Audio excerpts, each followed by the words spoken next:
All right, so good afternoon again, everybody. Find the chat. Someone said they couldn't really hear me. Are you able to hear me any better now? Or are you able to hear me well? And just put it in the chat. Where I think we can start now. Apologies again, everybody. I know your exam is tomorrow, so we're just trying to make the session light. So don't want to really burden anybody with anything. And we're going to start with module 1. So I won't need to share my screen or anything yet. I will let you know when we're aiming to do a question. So this session will be recorded, so everybody will have access to later today. So you don't have to worry. And earlier in the week, I would have sent a document and would have detailed a lot of past questions and their answers. So this is just really for everybody to get to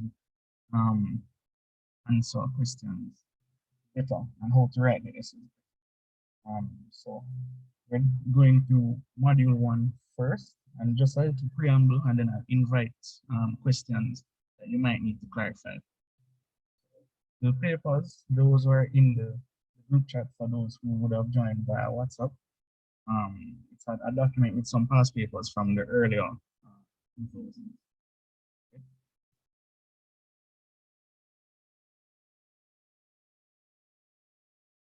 So module 1. We know that module 1 is gathering and processing information. Okay? And your essay, of course, be 25 marks for each of them. And just to go through a little regarding module 1 in terms of so you're asked to read an extract and you're supposed to respond to the instruction. You're usually asked to write a 500-word essay and to identify specific pieces of information. So in terms of organizational strategies and language techniques,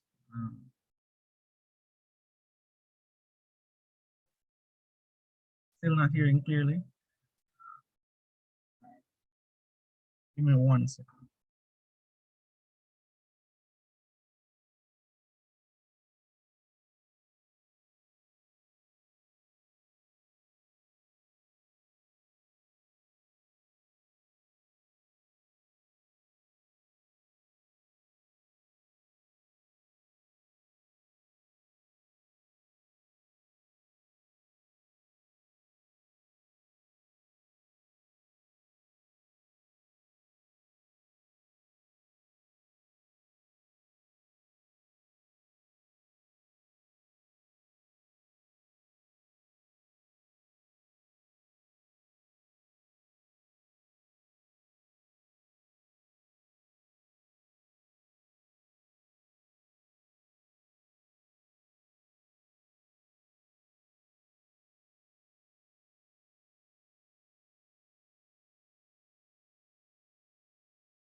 So just to clarify, we're going to do the modules in order.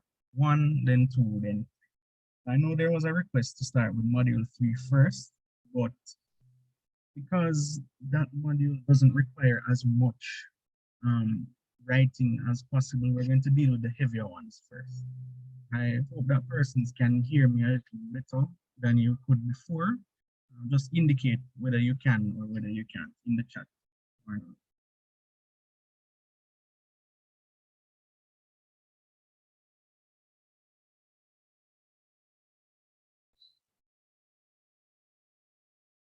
Right. So a few persons saying that they can hear me a little better.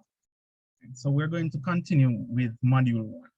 So remember, module one is about gathering and processing information, and that's the module that deals with things like organizational strategies and language techniques and so on. So I'm going to invite questions soon, but I'm just going to go through a little preamble. So the questions that you're asked in module one, anybody has seen the past paper for last year or any of the years before, they're always the same. They're dealing with specific pieces of information, right? So in terms of things like the writer's purpose, the writer's main point, evaluating the validity of the extract and the appropriateness of the tone and the register. So some of the things I'm going to repeat from last week, because I know some persons would not be here. There are a lot of persons here that were not here last week. So in terms of things like tone and register, what is the difference between the two? What is the difference between an organizational strategy and a language technique, and so on. So in terms of the marking scheme and the marking allocation for a typical module one essay, so you're marked for three main areas: your content, right, which is 10 marks, and that includes your ability to reproduce things like the main idea, the purpose, the language techniques that are used, and the organizational strategies. You'll get typically 1 to 2 marks for each of those, right? And that's just for content. Right? And the next part is related to organization, and you get 7 marks for that. And your organization includes things like your introduction, your ability to, how coherent your essay sounds, your ability to transition to ideas, appropriate use of literary techniques and devices, and so on. And the last part relates to your ability to express. That's 8 marks. So you have to use efficient language that's free of errors, effective, and so on. So that is really your own ability for English. But we're dealing mainly with the content, since that is 10 marks. At this level, I don't doubt anybody's ability to really express. I know that you guys are really good at English, whether English language or English literature. So I'm going to go into how do you identify the writer's main point. So the main idea is the most general and important statement that the writer can make about the topic. So when we went through the examples last week, I asked what is the main point for a lot of the essays, and a lot of persons would have given me different things. They were all correct, right? But bear in mind that the examiner, you have a limit. So the limit is usually somewhere between 25 and 30 words. And you're not supposed to pass that limit. If you pass the limit, the examiner is simply going to stop reading at where 30 words is, because remember, they're marking thousands and thousands of scripts. And they're going to stop reading, and if you don't have the limit, the main point within the first 30 words, then you're either not going to get the marks or they're going to take off some marks. So you have to bear that in mind, right? And know how to distinguish between something that is the main point and something that is important, but it's not really the main point. So a lot of persons would have said that this is the main point when it's just really like a supporting point. So you have to be careful about that. So the main point is really, what is the writer writing about? It's the impression that you're supposed to be left with after you're finished reading overall. So it's not related to very detailed and specific information in this case, right? It is supposed to be so clear that everybody can identify, and it's supposed to be balanced, right? So if the main point is something that is overwhelmingly negative, then you probably misidentified. It's supposed to be something more negative and positive. And before you're writing the main point, you have to ask yourself, what is the piece about? What is the writer saying about it? It's usually a very continuous line of prose, right? It's not poetry or anything that is, can't be easily identified by reading it in terms of blocks of text, right? And bear in mind that the main point is never a verb, right? So the main idea is not something to say. We're going to inform or explain or describe. What you are, if you say that, you're probably confusing it with the main purpose. So the purpose is something that is actionable. That is when you can inform or describe or explain. Right? So the main point is never a verb. Main point is usually something in terms of noun or adjective, adverb, whatever it is. So an example, right, is to say that the main idea of this piece is that students have problems answering the module one essay, right? So he's making a statement to say that the main point is this. It is supposed to be is a noun, right, or an adjective.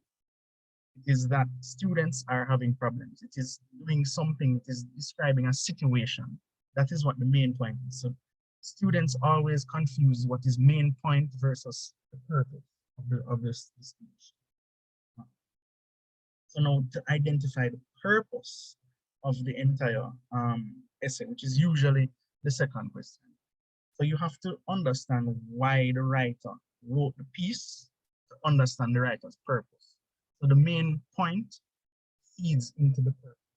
That is how you know that the point is just something that you state, and the purpose is something that you are trying to describe what happens, what are they doing, what verb are they doing.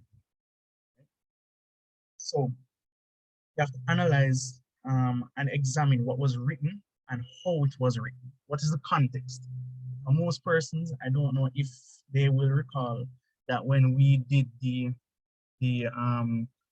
questions on module one and module two, at the bottom right-hand corner, there's usually the source of the piece. So they give you the date that it was written, they give you where it was published, they give you who wrote it. And those pieces of information are usually important when we're trying to decide what kind of piece is it and what is it that the person is trying to achieve. Are they right, and are they writing something that is formal? Is it in a literary piece of work? Is it something that is informal or in a magazine? Whatever it is, right? So those things help. They're not to be ignored. Always look at where the source is coming from. So the writer's purpose is always stated as a verb, right? So just to say, I'm not presenting a screen, not yet. We're just having a discussion. Didn't want to interrupt, but I'm just answering a question in the chat. So the writer wants, the purpose is what they want to happen as a result of reading the piece. So you know who is reading it. You're supposed to formulate in your mind strategies and the techniques that the writer uses. So once you have figured out the writer's purpose, you're able to figure out what are the strategies that he's using to achieve his purpose. What are the language techniques that he's using to achieve his purpose? So you will now be able to evaluate how well the writer is doing what they're supposed to be doing. You have to look at it as a chain. You have identified main point, what it is about. Now you've identified its purpose. Then the next question asks, what is it that the writer uses to achieve his purpose? What kind of literary techniques, what kind of devices, what kind of strategies does he use to achieve that purpose? And then the next thing is you're asked to comment on how well the author achieves his purpose by using these techniques. So they're going to ask you something like, if the author is trying to inform persons in a formal setting, what he's trying to do, then should he be using this literary technique or should he be using another one? That is how you comment on how appropriate it is, right? If he could have used something else that would have better worked. So like he uses a rhetorical question. Is that appropriate? Should he have used that? Would something else have worked better? These are the questions you have to ask yourself, right? And if I'm not mistaken, your exam is what, 2.5 hours? And or 2 hours 45, whatever it is. But just know that you have what, like call it 40, 45 minutes for each question. So you break down your time into all of these things. The first thing you should do is that to immediately answer the questions. You read the essay, read it twice, and then you start making your notes about it. Remember, and keep these things in mind. Main point, purpose, what are some of the strategies, and what are some of the techniques, tone, register, is it appropriate? You have all of those things, write it in the margins of the paper, on the sides, underline important points, and then you will start to write the essay afterwards. It makes it easier to write the essay afterwards. Okay?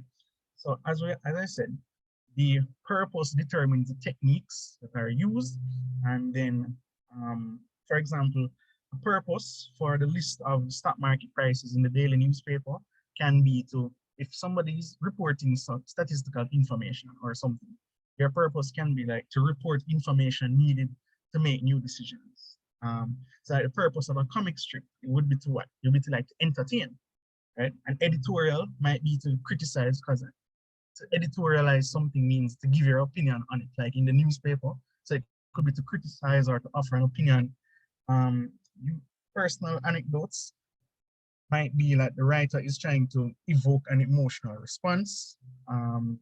Use of statistics, the writer might want to provide documentation. So there are different kinds of purpose depending on the piece. And remember, when I said that piece, how you identify the piece is that you look at the bottom right-hand corner of the prose of text to find out where is the source coming from and who wrote it, what is the credential of the person. Sometimes they will give you that information, like are they a doctor, some head of some academic research unit or whatever the case, right? So that is important. So the writer, if they're writing a piece where they're trying to persuade the reader, then they're trying to convince them of something, or if they're trying to criticize the behavior of the government or whatever the case, right? So the next thing is identifying the language techniques and organizational strategies. So you've now identified the main point, then the purpose, and now you're trying to say, what is it that he uses to achieve the purpose? Now, some of the questions they're gonna ask you separately. They might ask, what are language techniques? What are organizational strategies? Some of them put them together, so it doesn't really matter. But if they separate it, then you need to be able to separate them. So you don't give a language or an organizational strategy or vice versa, because then you are going to lose marks if you do that. Because it's going to show the examiner that you don't know what you're talking about. If they combine them and they say give both, fine. But if they separate them and they say give a specific number, like give 4 language techniques, give 4 organizational strategies, then you need to know how to distinguish between them. And so somebody's asking, are language techniques and language strategies the same? So remember, there are 2 different things. Don't confuse the words. So it is language techniques and organizational strategies. They're not the same. So a language technique is something that is related to literary devices. It's something related to the actual language that you're using, right? So things like simile, metaphor, sarcasm, rhetorical questions, things like those are language techniques. Organizational strategies relate to the actual structure of the piece, right? So things like short sentences, exclamation marks, you know, the punctuation, what else? There are the structure of the paragraph, things like that. Those are organizational techniques. Are the sentences short? Are they long? What kind of emotion are they expressing? Why does he use a full stop here instead of a question mark or an exclamation sign? Things like those. Those are organizational strategies. So I realize a lot of persons are asking in the chat. If you don't want to raise your hand, you can put it in the chat anyway, and I'll answer them. But although I was going to invite questions later. So rhetorical questions, is it a technique? Yeah, rhetorical question is a language technique. Cause and effect be an organizational strategy. Yes, I would say so. Source of authority, a language technique. Yeah, source of authority relates more to language techniques than organizational strategy. But allow me to explain more in depth, and then I'll answer the questions I do have. Right? So when you're asked to identify both language techniques and organizational strategies that the writer uses to help achieve the dominant purpose, remember that there might be several different purposes, but there's a dominant purpose um, bigger than the others that you need to be able to identify. So what you're really asked to do is to identify pieces of information that the writer is basically using to get the message across, right? So examples of language techniques, similes, personification, visual imagery, auditory imagery, tactile imagery. Tactile relates to touch. So anything that they're used to describe, examples, anything, as I said, that is literary, those things are related to language techniques. Olfactory, yes, that is also a part of it. Kinesthetic, gustatory. Um, Gustatory is things that you can taste. Olfactory are things that you can smell.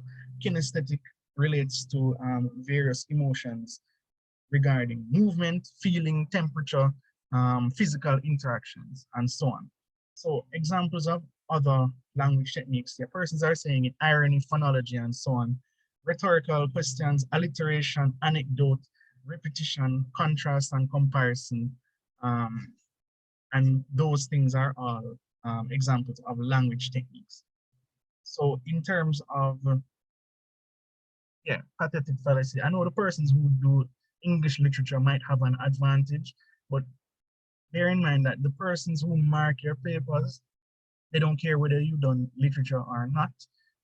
You expect that English literature persons will probably do better because of their extensive knowledge. You don't need to know every single literary device that is out there and the more complex ones that persons are saying. It helps if you know them, like pathetic fallacy and hyperphora and all of those things, but those things will rarely appear on your paper. But just be aware of marks that are allotted. So in an essay, the essay part is with the techniques and the strategies and asked to comment on them is usually worth 20 of the 25 marks in the entire paper. The 5 marks, the other 5 marks relates to the purpose and the main point that they ask you in the beginning. So if you have an essay of 20 marks and they're asking you name, you need to be able to identify and list and explain at least 3 of each, at least if they don't specify, right? Because if you have a 20 mark essay, you can't give them 1 or you probably give them 3 to 5, right? So you're able to ask them, well, they're trying to figure out your knowledge and whether or not you know what you're talking about. So identify 3 language techniques, 3 organizational strategies, explain what they are, identify it in the passage. Yes, give an example, underline it, or give the line number or whatever it is. Right? Is hyperphora an organizational strategy? No, it is a technique. So examples of organizational strategies include historical data, right? So photographs, artifacts, documents from court hearings, newspapers, documentaries, all of that. Short paragraphs that put forward an argument. So when they try to capture your attention through short sentences and short paragraphs, right? Those are related to the organization of the piece, because if you have these long-winded sentences, then persons aren't going to read them, they aren't going to focus, they aren't going to retain information, right? Chronological sequencing, yeah, repetition is a strategy, is a strategy. Yeah, like I said, the list is really exhaustive. You're not supposed to swat all of them. You're only supposed to really be able to identify it in the piece that you're given, right? And I know different persons are taught different things. So like there are some that I probably wouldn't have even been exposed to. Problem and solution definitions. Most of those are always related to language techniques. There are fewer organizational strategies. Like the organizational strategies list is not as long.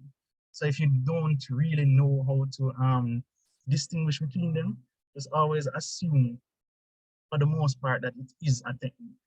Okay? So how are we organizing the paragraphs? We have to do both organizational strategies and techniques.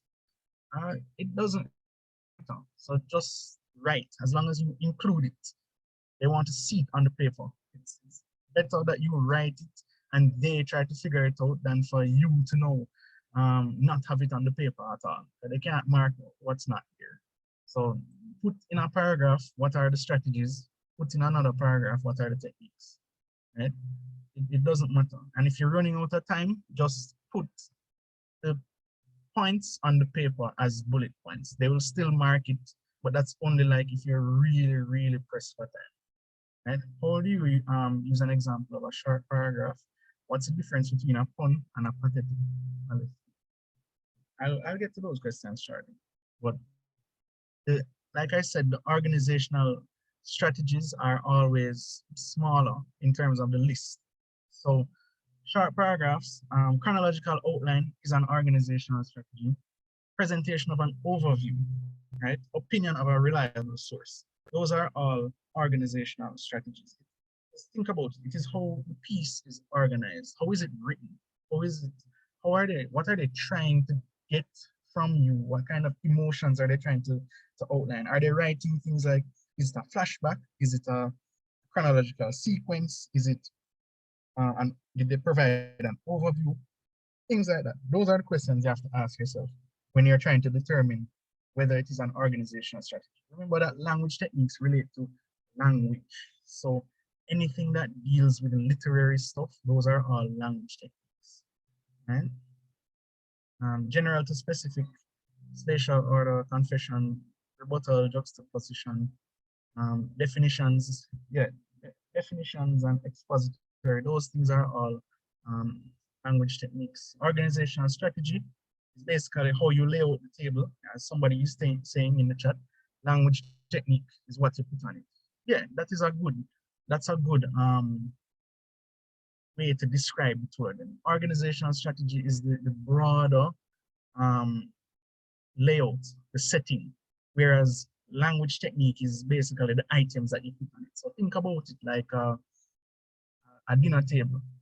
How you lay out the table is an organizational strategy, and the language techniques are food and the other stuff that you put on. So now we're turning to the effectiveness, because I realize we're pushing over half an hour, but I want at least maybe 20 minutes of questions before we move on to the next module.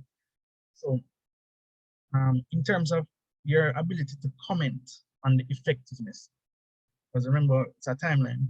The logical sequence is main point, purpose, strategies, and techniques. Now you're trying to comment on the effectiveness or the appropriateness, whatever it is that they ask you. So when you've identified it, you need to know, specify what it is. So it is recommended that you do not give the line number alone, because they know they'll have to go and read it. But if you're running out of time, just put it there and say line 14, and they're going to read it straight away. Examiners are not hard people. And my experience with CXC, especially things like English and English language and communication studies, that students tend to be afraid of. It's not about how fancy you write, right? Although you get marks for expression, yes, but at the bare minimum, they just want to see what is in your mind, put it down on the paper. That's really it. They're not hard people. They're not trying to fail anybody. They really just want to see the substance over the form. So don't worry much about whether you're trying to use this word or another word to try and describe something. So when you're trying to comment on the effectiveness, you need to remember these 4 things. So what the device that is being used, what is it adding to the piece? Right? Is it adding something that is of value? Is it making the piece better? Could you have used an alliteration here instead of an assonance there, or whatever the case might be, right? And the next one is, how is the device impacting on your senses? So when he uses imagery or any of those literary devices, those language techniques, should he have used an olfactory imagery instead, or should he have used a kinesthetic imagery instead? Would it have helped to get the point across? So like, if the person is trying to describe food, right, which one will appeal to the senses better? Sight or smelling or hearing? And which one did he use? Should he have used something else? Or should he have still stuck with this one. And then the next question that you have to ask yourself is, how is the device adding to your understanding of the piece? So maybe they use a complex literary device, like pathetic fallacy or whatever it is that a lot of persons might not be familiar with. Should you have used something else that will help the average person to understand it? And that is how you are able to comment on the audience. So when the person is writing that piece and they're saying, it is supposed to be to sixth form students, like all of you. Is it something that a sixth former will understand, or is it something that is more suited to an audience of big corporate executives and academics and university lecturers and all of that, right? And then the last question is, how is this device helping to achieve the writer's purpose? And is it doing it at all? Those are the things you have to comment on when you're talking about effectiveness of the strategies and techniques that are used. So after you've done that, the next thing you have to do is to write about the effectiveness of each organizational strategy, right? So this part of the essay is worth about 5 to 7 marks. So you have to write about each of them that you've identified, because you have to be able to justify it. So if you've identified that they use short paragraphs, why did they use short paragraphs? What did it achieve, right? So let me take a few questions. Do you have to specify if you're using an organizational strategy? Yes, you have to specify it. You can't just generalize it like that. You're going to lose marks if you do that, right? Do you have to use big and complex words in order to lose marks? No, you don't have to. I would have said it a while ago. They don't care about your they don't care about the form, they care about the substance. So as long as you are able to express it clearly where they can understand it, that is where you're getting your marks, right? So you don't want to pressure the examiner to try to use a dictionary to try and figure out what it is that you're saying. As long as you have expressed it in a clear manner, you're going to get your marks for expression. Expression is not about using the biggest words to show that you're intelligent or smarter than everybody else, right?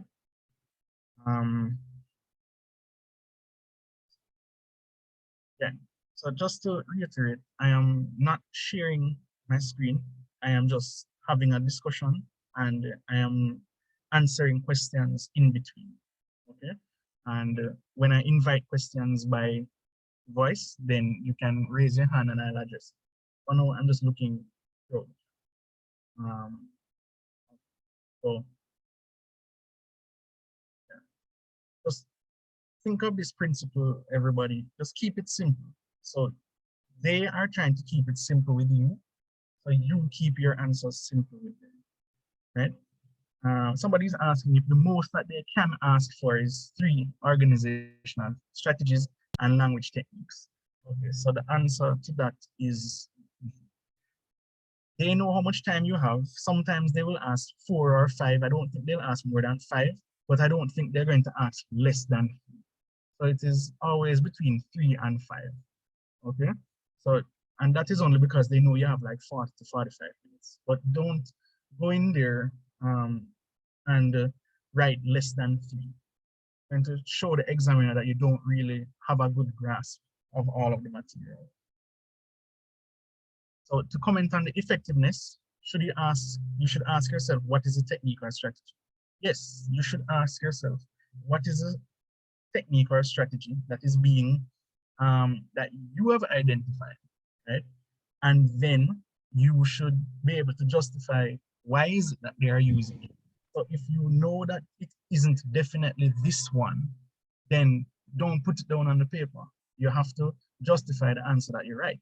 So you can't say that it is sarcasm when it is really irony, and then try to justify why it is sarcasm. Right? Should each strategy and technique have their own paragraph? No. You can put all the strategies in one paragraph, all the techniques in another paragraph. Because if you try to write a whole paragraph about each of them, then you're going to run out of time. How much should you use if they ask for both? Sometimes they'll specify the numbers, but you should ideally no fewer than 3. No fewer than 3 strategies, no fewer than 3 techniques. Okay? Is it compulsory to state the writer's purpose or a little summary of the extract in the introduction coupled with their thesis, even if they didn't ask? All right, so you're expected to state the writer's purpose in your essay, regardless of whether you're asked for it or not. So yes, you should put that in the introduction of your essay. Right? But they're going to tell you that this is what they want. They want the main point, they want the purpose, they want each of these things. But if they don't explicitly state it, then you need to be able to put it down on the paper. Remember what I said. For this module, it is always main point, then purpose. Just think of each of them being connected by an arrow. Main point to purpose, to techniques and strategies, to commenting on the effectiveness or the appropriateness, right? So going back to now, identifying the effectiveness or writing about it. So you need to ask yourself these questions like, how is this personification, for example, helping me to persuade the reader about the purpose? So let us say that they give you an example where they're trying to inform you about a tourist attraction, right? So is this personification helping me to figure out or want to visit this attraction? These are the things you have to ask yourself. That's just an example. Or like, how is referencing an expert, like somebody who is giving reliable expert opinion, is that helping me to visit this tourist attraction? Those are the things that you are expected to cover, right? So what's the time period for when an extract can be considered valid or not? Okay, so it's not about the time period. Like, so the person is asking the question, like, remember when I said your sources are usually at the bottom of the paper? So, and is it valid or not? Like, we know that most information, like if it's more recent, we think it's more valid, but that's not really the case. So whether it's 5 years now or 50 years ago, you have to look at who wrote it and where it's published. It's less about the time, right? But the only thing that it is more reliable if it's more recent. So like a study on something that is done in 2020 is more reliable than the same topic that was done in 2010. So it's not necessarily more valid. You're speaking about reliability and validity, which are two different things. CAPE responses had a 5-year validity threshold, but you can objectively argue, as a student is saying, yeah, that is true, right?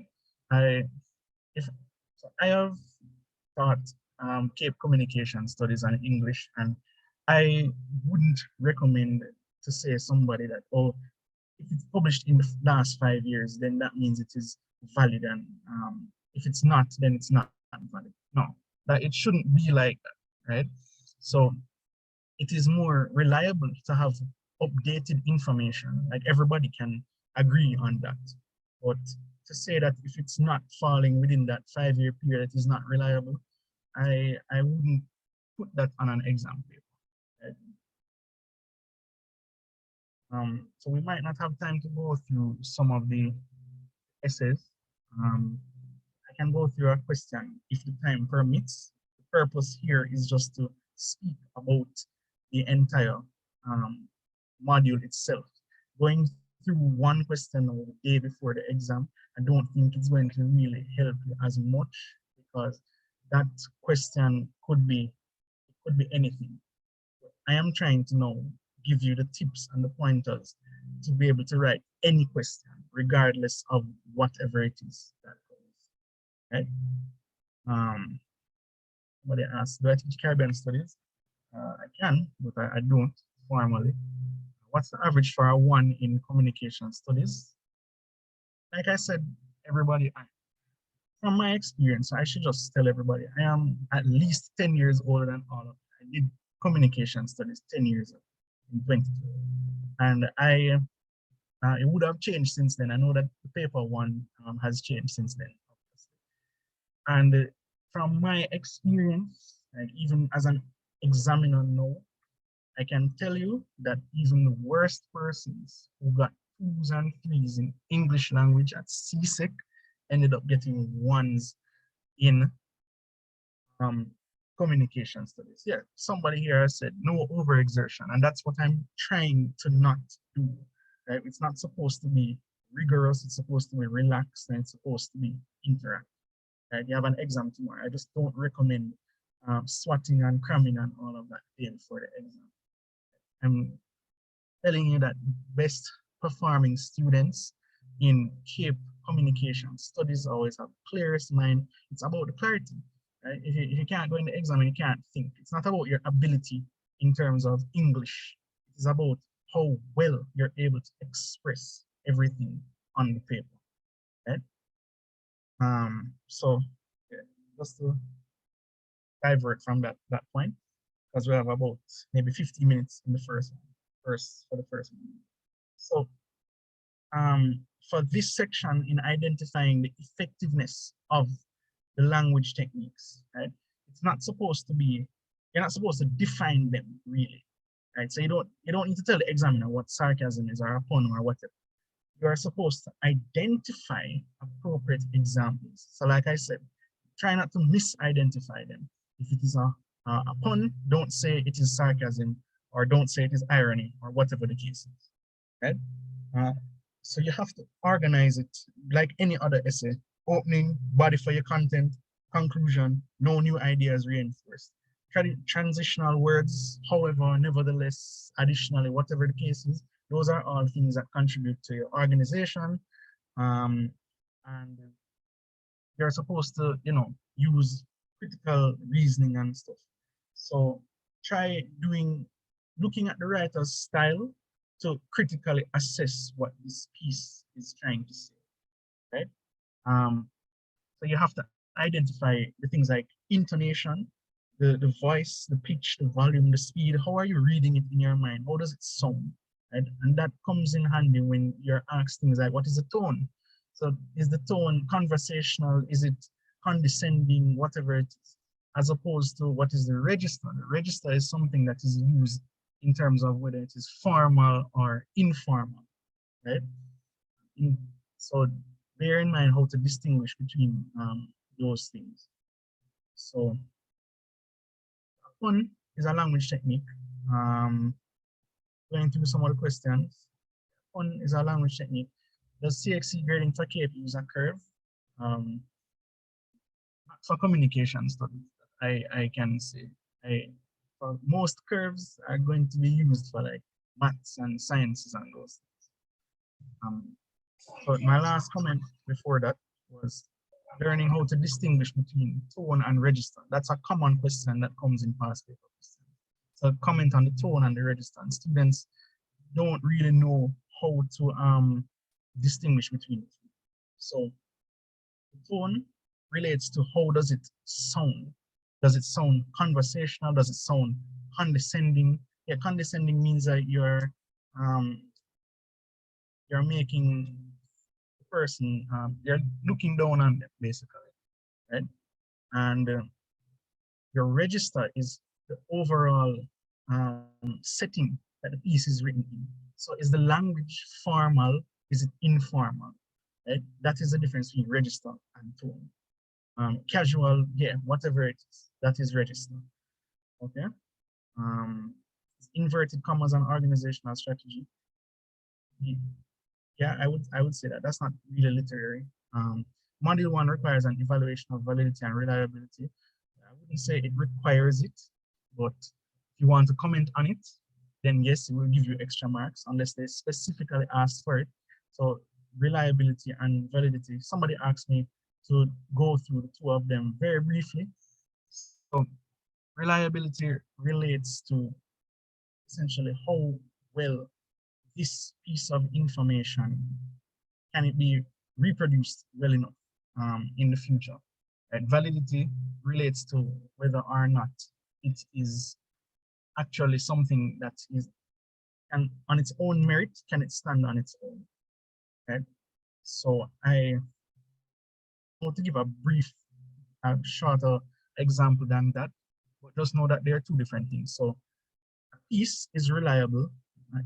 Generally speaking, if it's written more recently, So that the information is updated and its validity, you will be asked to comment on the things like who is writing it and where is it being published, right? Because we want to know if it is valid.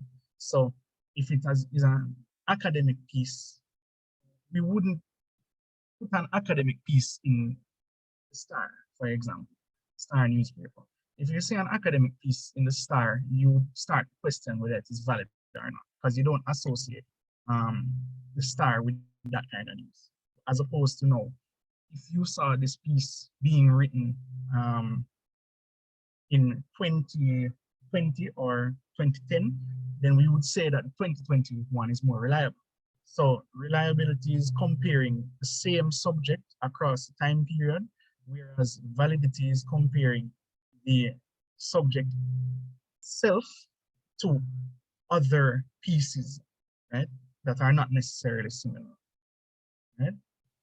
Um, so tone and register, going back to that, attitude of the author towards the topic. So the tone is related to the writer's purpose. So like if he's informing you, what kind of tone is he informing? Right? Is it persuasive, sarcastic, informative, humorous, mysterious, straightforward, critical? Right? What is the tone? What does it sound like? If I am making fun of you, what would that be? Ridiculous. It would sound ridiculous. If I'm trying to convince you of something, then it would be persuasive. If I'm trying to inform you of something, it's going to be informative. If I'm trying to entertain you, it's going to be humorous. So that is the tone that is expected of you, right, when you are doing this thing. So just another point on evaluating the credibility of sources, because you might be asked that. So credibility. So you'll have to determine if the information you're getting is from a valid and reliable source. So for example, if you're interested in researching the effects of tobacco, then would a tobacco company site be an appropriate location from which to get all information? You have to look at the source of the information. Remember the first thing I said was in this kind of essay at the bottom right-hand corner, you have the source, you have the author, you have the where it's published, you have the year it's published, and you probably have their title or their credentials, like they're a doctor something or they're the head of this something or whatever it is. All of that is important when you're trying to evaluate the credibility of the source. So remember that when you're evaluating information from various sources, you have to examine who is providing it and what might be their point of view or their bias. So those are the things you have to look at as well in terms of the bias of the author. So if the author is, let's say they're writing a political piece, and they're from PNP or they're from JLP, if they specify that they are affiliated with one of the two of them, then their piece is probably going to be very critical of the other party and it's probably going to make their own party look good, right? So those are things that you have to look at when you're evaluating credibility. So validity, someone is asking if it means the piece makes sense and if it's logical. So no, validity really means is the piece something that it, does it match the source that it is coming from, right? So if the piece is academic, right, where would I find that piece? The piece claims to be a scholarly article, but if it's saying that it is scholarly and you're finding it in a magazine or in Star newspaper, then you start questioning the validity of it, right? You might say, well, this doesn't seem academic, so it can't be valid, right?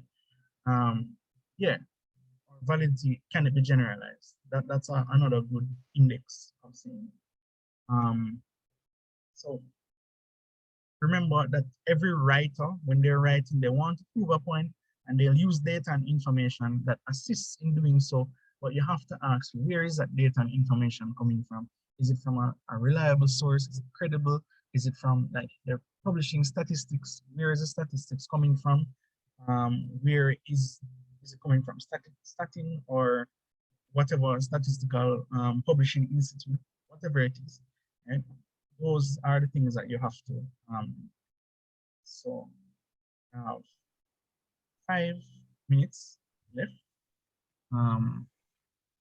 But we are basically done with module 1. So I'll take a couple questions and then we'll take a break and then we'll move on to module. But to wrap up what module 1 is, remember main point / purpose, then main point moves into the purpose, moves into the strategies that are used to achieve the purpose, and then you're going to comment on the effectiveness of those strategies. Did they really achieve it? Right? So I'm taking questions as well. You can open your mic and raise your hand, and then or you can continue in the chat. And then we'll move on to module 2.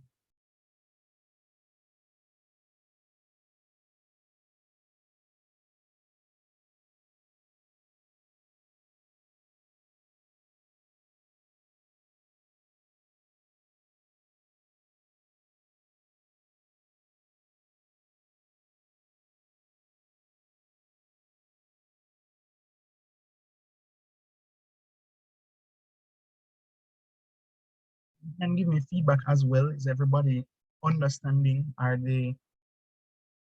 Is anything being cleared up that you had any doubts regarding the module 1 for tomorrow? Is anybody lost?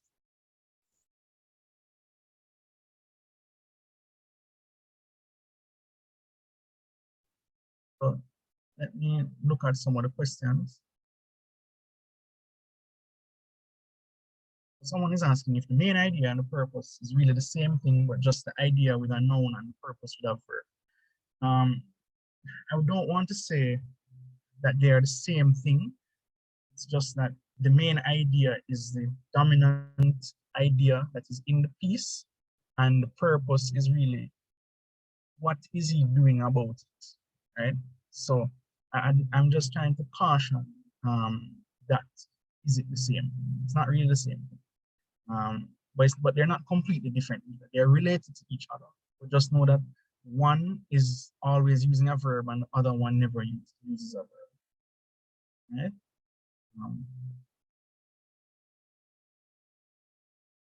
So someone is asking for a format on how to write an essay. I see the hand that is up. I'll get to it very, very shortly. So someone is asking a format on how to write an essay. Well, they will break it down for you in terms of what the essay is supposed to include, but your first paragraph is just a summary, an introduction that will have your main point and your purpose. And we generally expect that each paragraph should be about 4 to 5 sentences, which should give you maybe 100 words. And 5 paragraphs overall is 500 words, but I don't want more than that. So your first paragraph deals with that. Main point, purpose, introduction, summary. The second paragraph is supposed to know, or I should say your second, your third, and your fourth paragraphs. Your second paragraph, put in the organizational strategies. Your third paragraph, language techniques, and in both of those, you're commenting on them. And then the fourth paragraph, you're determining things like reliability, validity, credibility, the effectiveness, and so on. And your final paragraph is just concluding and bringing everything together, not introducing any new points or anything, right? So Chantal, you can go ahead. Person who has raised their hand. Sir, are you hearing me clearly? Yeah, I can hear you. I just wanted to ask, was there ever an instance where the passage was not credible, or is it that we're going into the exam and it's most likely that it's credible, but we just have to find why? That's a good question. It will be the second one. They won't give you anything that is not credible. But you are supposed to say why it is credible and give an example why. Okay.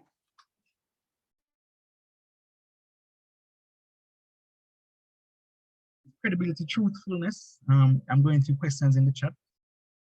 Credibility is, yes, it's related to how truthful it is, but also it relates to bias as well. So something can be true, but it is biased, So those are the things that you have to comment on as well.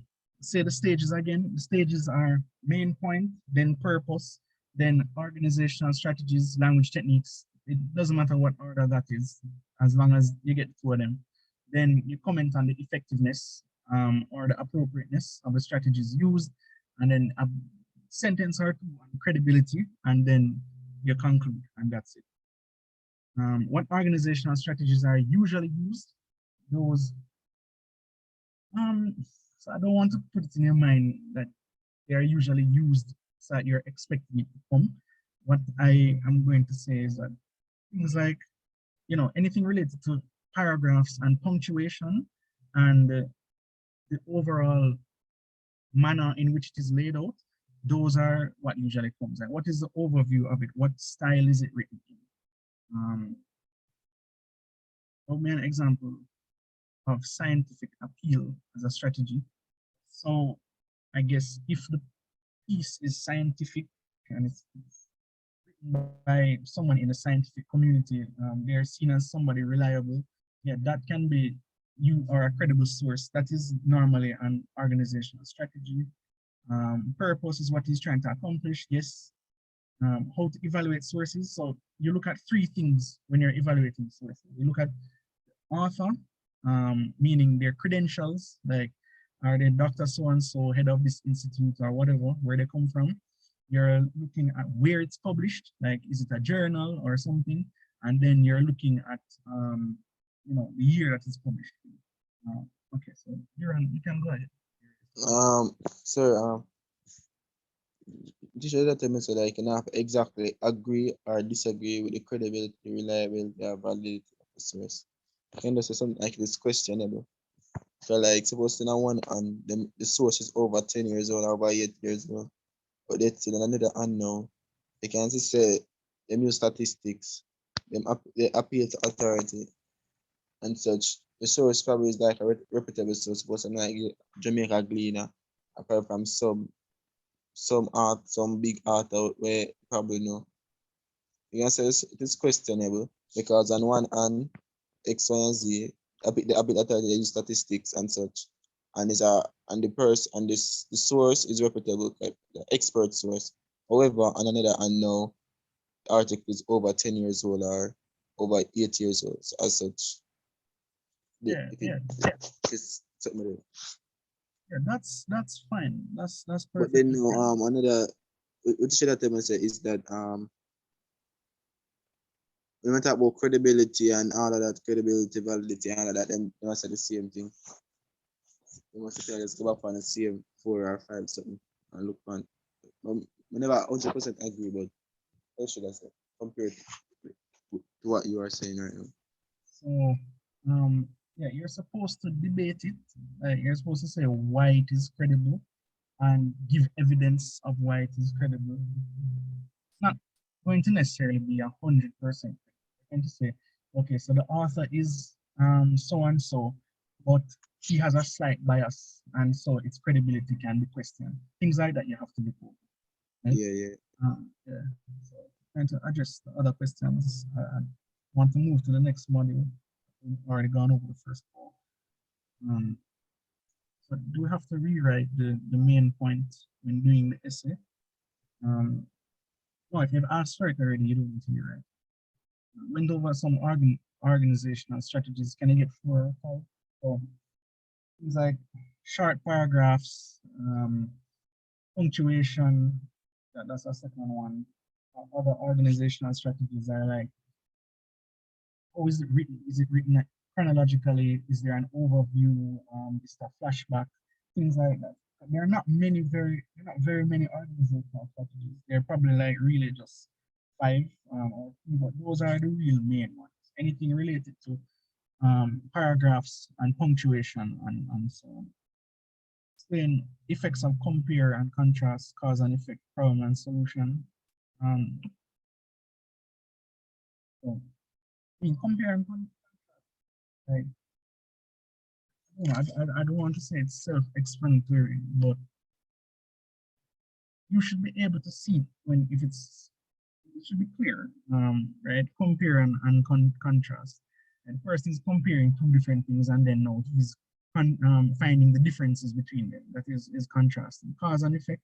So is cause and effect is normally like during an example, like they are saying, okay, this event now leads to that event. And so I don't want everybody is asking me, right, to explain each of these things. So the idea is that you're supposed to be able to identify them, right? So these explanations should make you be able to see in a block of prose that these are the ones that are being used. But you don't have to explain what they are. So you don't need to be concerned about putting it on a piece of paper. So sometimes credibility has lessened because of certain things like using their own info. Yeah.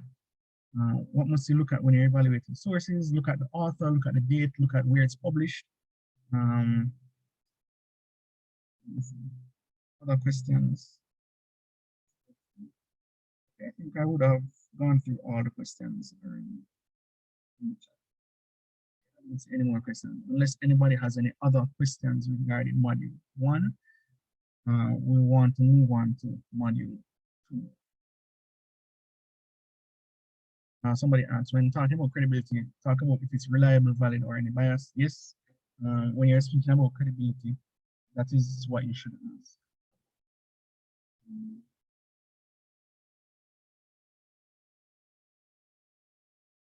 Right? So first hour is done. And remember, guys, the first 3 hours we won't necessarily get to everything, but we want to have a general overview of the topic so that you are able to understand everything and apply it to when you're actually doing the exam. So I'm going to give it 5 minutes and then we can start module 2 if nobody has any other questions regarding module 1. So, a question, when commenting on organizational strategies, should we talk about how it is used specifically in the passage or how it is used specifically in the passage or how it should be?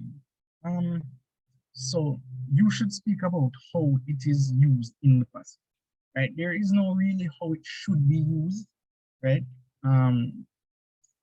You're trying to say, is it used in the passage well or is it not used well? Right? So there's no really how it should be. So we know that language techniques is to enhance the purpose. When we identify it, we should explain how it enhances the purpose. Yes, you should do that. You should explain how the language technique or organizational strategy is aiding you in conveying the purpose of the piece. So quick summary again of module 1. Module 1, it is gathering and processing information. Remember, that is the name of the module, gathering and processing information. So they're evaluating you on your ability to gather and process information. First thing that you're asked to do is identify the main point of the piece. Right? And the next thing you're asked to do, and the main point is never a verb. Okay? And then the next thing is to do the purpose, right?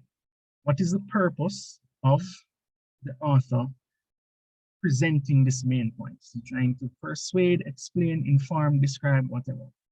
And the next thing is your language techniques and organizational strategies that are used to achieve that purpose. What are the ones that he used? How did he use them? And did he actually achieve the purpose by using them? Could he have used something else? These are the things you have to talk about. Last thing is you're evaluating the effectiveness of those strategies, techniques, and so on, and the credibility of the piece by evaluating the reliability and the validity. Right? We went over how you do all of that. All of that is basically module 1 in a nutshell. Right? So for 2021 paper, first line said dizzying array. Which technique is that? Dizzying array.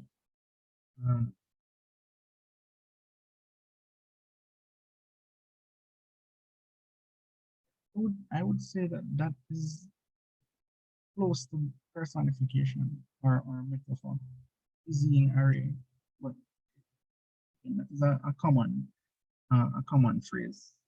I would say it's closer to personification.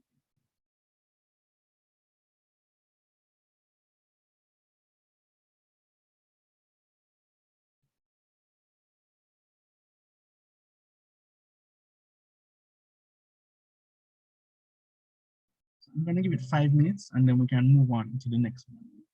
Don't want anybody to really drop off or to go anywhere. If you have friends and they've dropped off, just tell them 5 minutes and then quarter to four, yeah, quarter to four, then we can start my. In the meantime, I'll answer questions.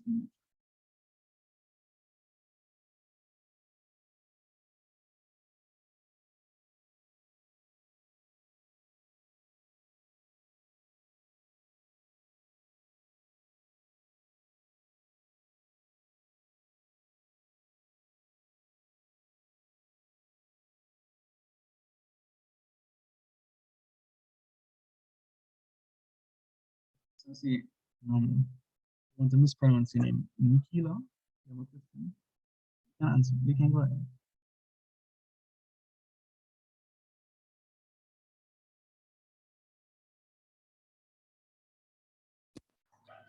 So when you're starting to write the essay, right? So you have the main point and the purpose. So do you separate it or you write it in continuous post? Like you put the main points in one paragraph with the purpose and then you just continue the essay from there, or could you separate it?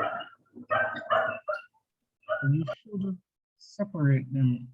You can put them in the same paragraph, but you separate them in terms of sentences. So one sentence says the main point, another sentence says what is. So don't really conjoin it. All right, so thanks.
The question is asking, should we list out the language techniques in the introduction? No, not in the introduction. Right? Those should be paragraphs that are in the body of the essay later down. That's not an introduction. Okay? So another question is asking what paper we're doing. We're not doing a paper, we're just going through, as you see, I've been speaking for an hour and only module one, and it's almost an hour and a half. And we have another module. We have two more modules to do before 5:30. So to go through a paper at this stage before an exam tomorrow would be it'll be too much. I'm just trying to clear up everything because we had a session last week where we did all of that already. And since all the questions are the same, they're basically similar. To do that now the day before an exam is it's not really going to add much value. We just need for everybody to reinforce what the concepts are that you have been taught and how to apply them tomorrow to any question that is going to be asked. Right? So have any time to go through any papers today based on what it is that we're discussing. So what should be placed in an introduction? Introduction, we should just summarize what the piece is saying. Summarize the piece and put the main point and the purpose in the introduction. That's it. It should be just 4 to 5 sentences. Okay?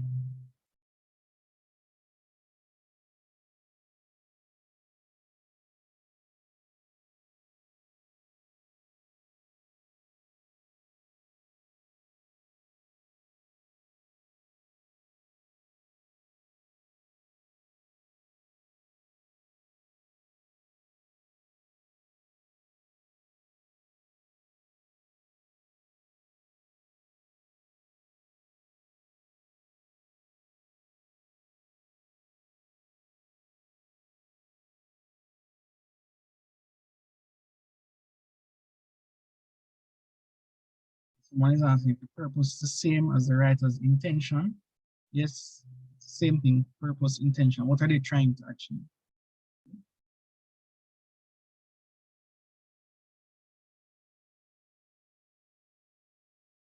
Another person is asking, so the introduction is essentially just the main idea and the purpose. Yeah, basically, and you just summarize the piece. That's really it.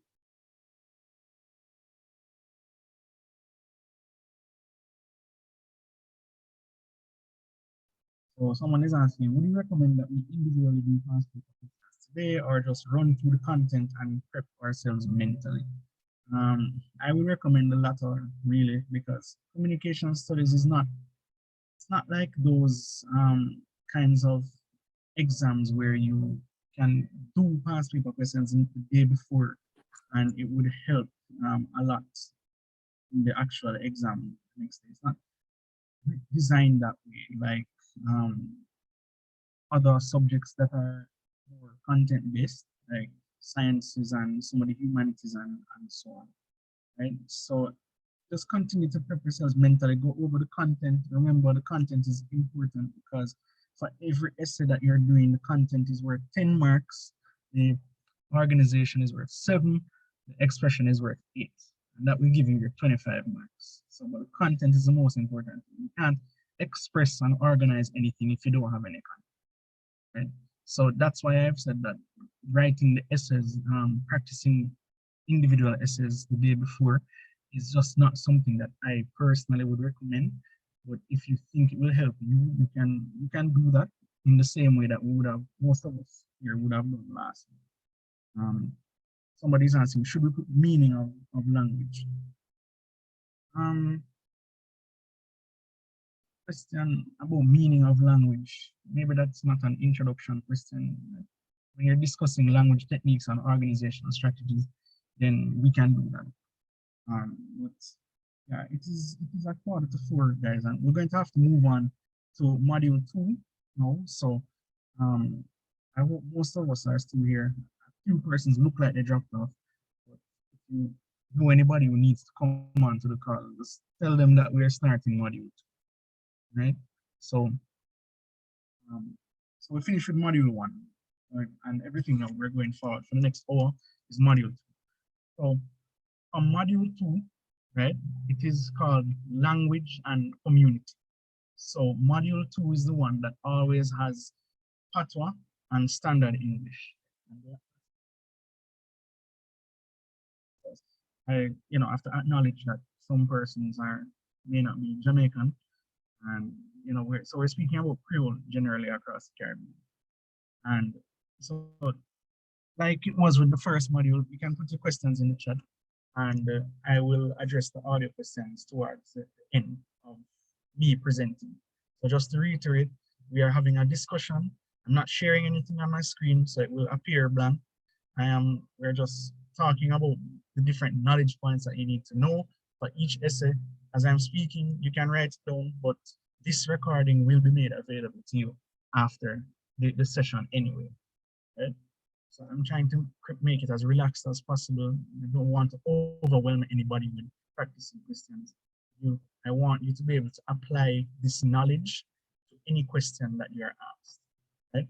So for module 2, it's the same thing. they're gonna ask you in an essay 500 words. Right? A 500-word essay is typically 5 paragraphs of 5 sentences, each of 20 words. So they're gonna ask you what the poet, because sometimes it is a poem, right? So it's not necessarily prose like the last one. The extract might be, it will have a lot of dialogue if it is a prose extract. So they will give you something that has a lot of Creole and a lot of patois, and persons are speaking to each other in Creole or patois and standard English or whatever it is, right? So in this module now, you are being asked to write down what it is, or to discuss what the poet is achieving by using a mixture of standard English and Creole. That is almost always the kind of question. Anybody who has gone through the past questions will realize that they are all similar, and that will always come. What are you trying to achieve by using a mixture of standard English and Creole? The next thing that you're asked to discuss is the implication for the wider acceptability of Creole or patois arising from the poet's use of this language, right? And the last question in that module is always, how would a video presentation enhance the message that is being delivered by the poem, right? So a video presentation, you know, Creole and patois are generally typically very expressive. So but we are only reading it on paper. Now we want to see how it is that this can be displayed visually, right? And how would a poem, or how would a video, actually help convey that message better to everybody, right? So a few more of the tips when you're writing module 2 essays. So these are some factors to really consider. Somebody is saying, praying that we don't get a poem. So what this is intended to do is to help you if it's a poem or not. So the poem itself is not, I know persons might be worried because they're probably thinking it is related somehow to English literature, where you have to, you know, explain a few things that are in depth that are not obvious. It's not like that. It's not supposed to be an English literature, right? It's really just, they give you the poem and it is something in Creole or Creole and standard English, and then they're going to ask you, what are the differences between the two of them? Why did they use Creole here, and why did they use standard English there? Or why, and what did they try to achieve by doing that, right? They're gonna ask you, like, what are the attitudes to language? What are the linguistic factors and the non-linguistic factors that influence the person's use of language, right? Linguistic factors being things that are related to the language itself. So those things include things like diction, vocabulary, grammar, you know, things that are related to language use.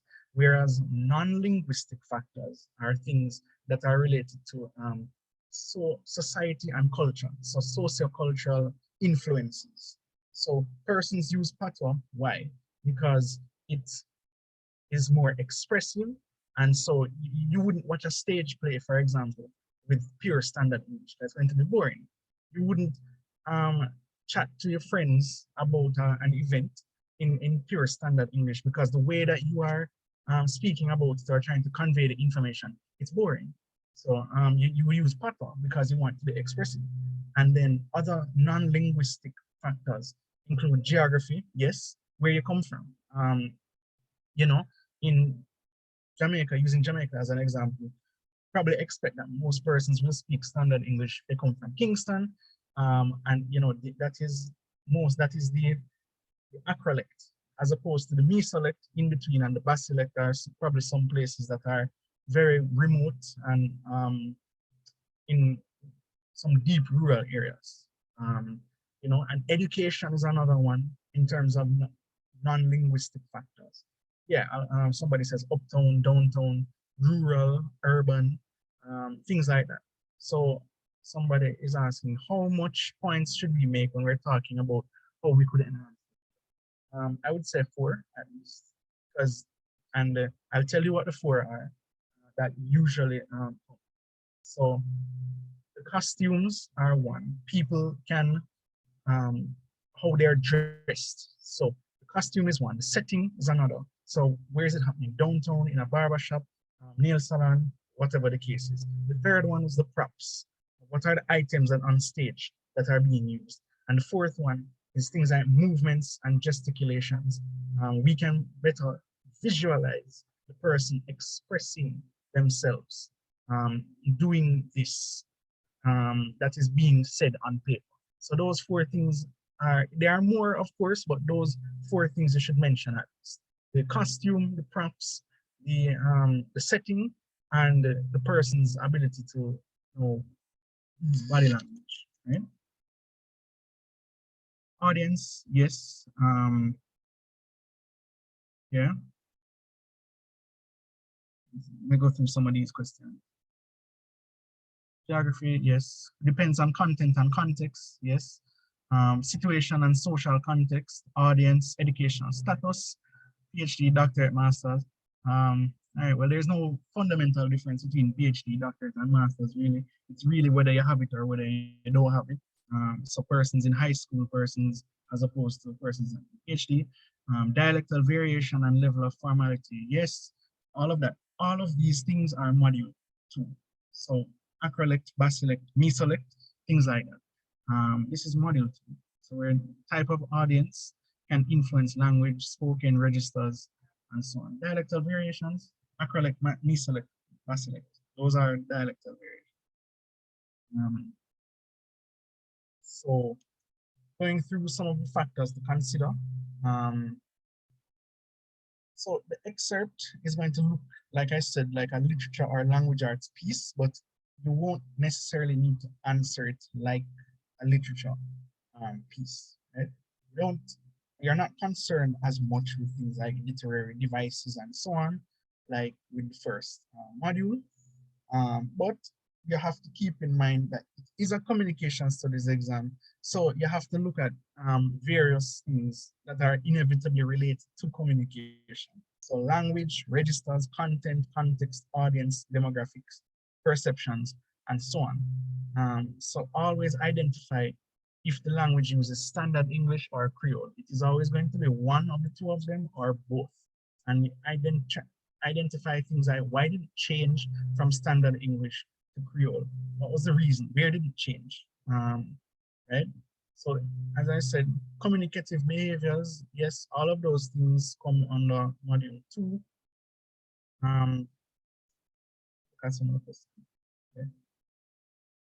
Dialectal variation, acrolect, mesolect, basilect, right? Acrolect is at the highest, which is the furthest away from Patois and Creole.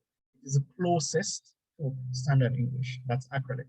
Mesolect is in the middle. It is a mixture of the 2 of them, and basilect is at the base, right? That is the closest to Patois and Creole, and it is the furthest away from standard English. Communicative behaviors, we'll soon get there. Communicative behaviors like things like phonetics and proxemics and all of those things. All of those are important. We'll soon get there. Yeah, mesolect, interchange, and standard variety and Creole.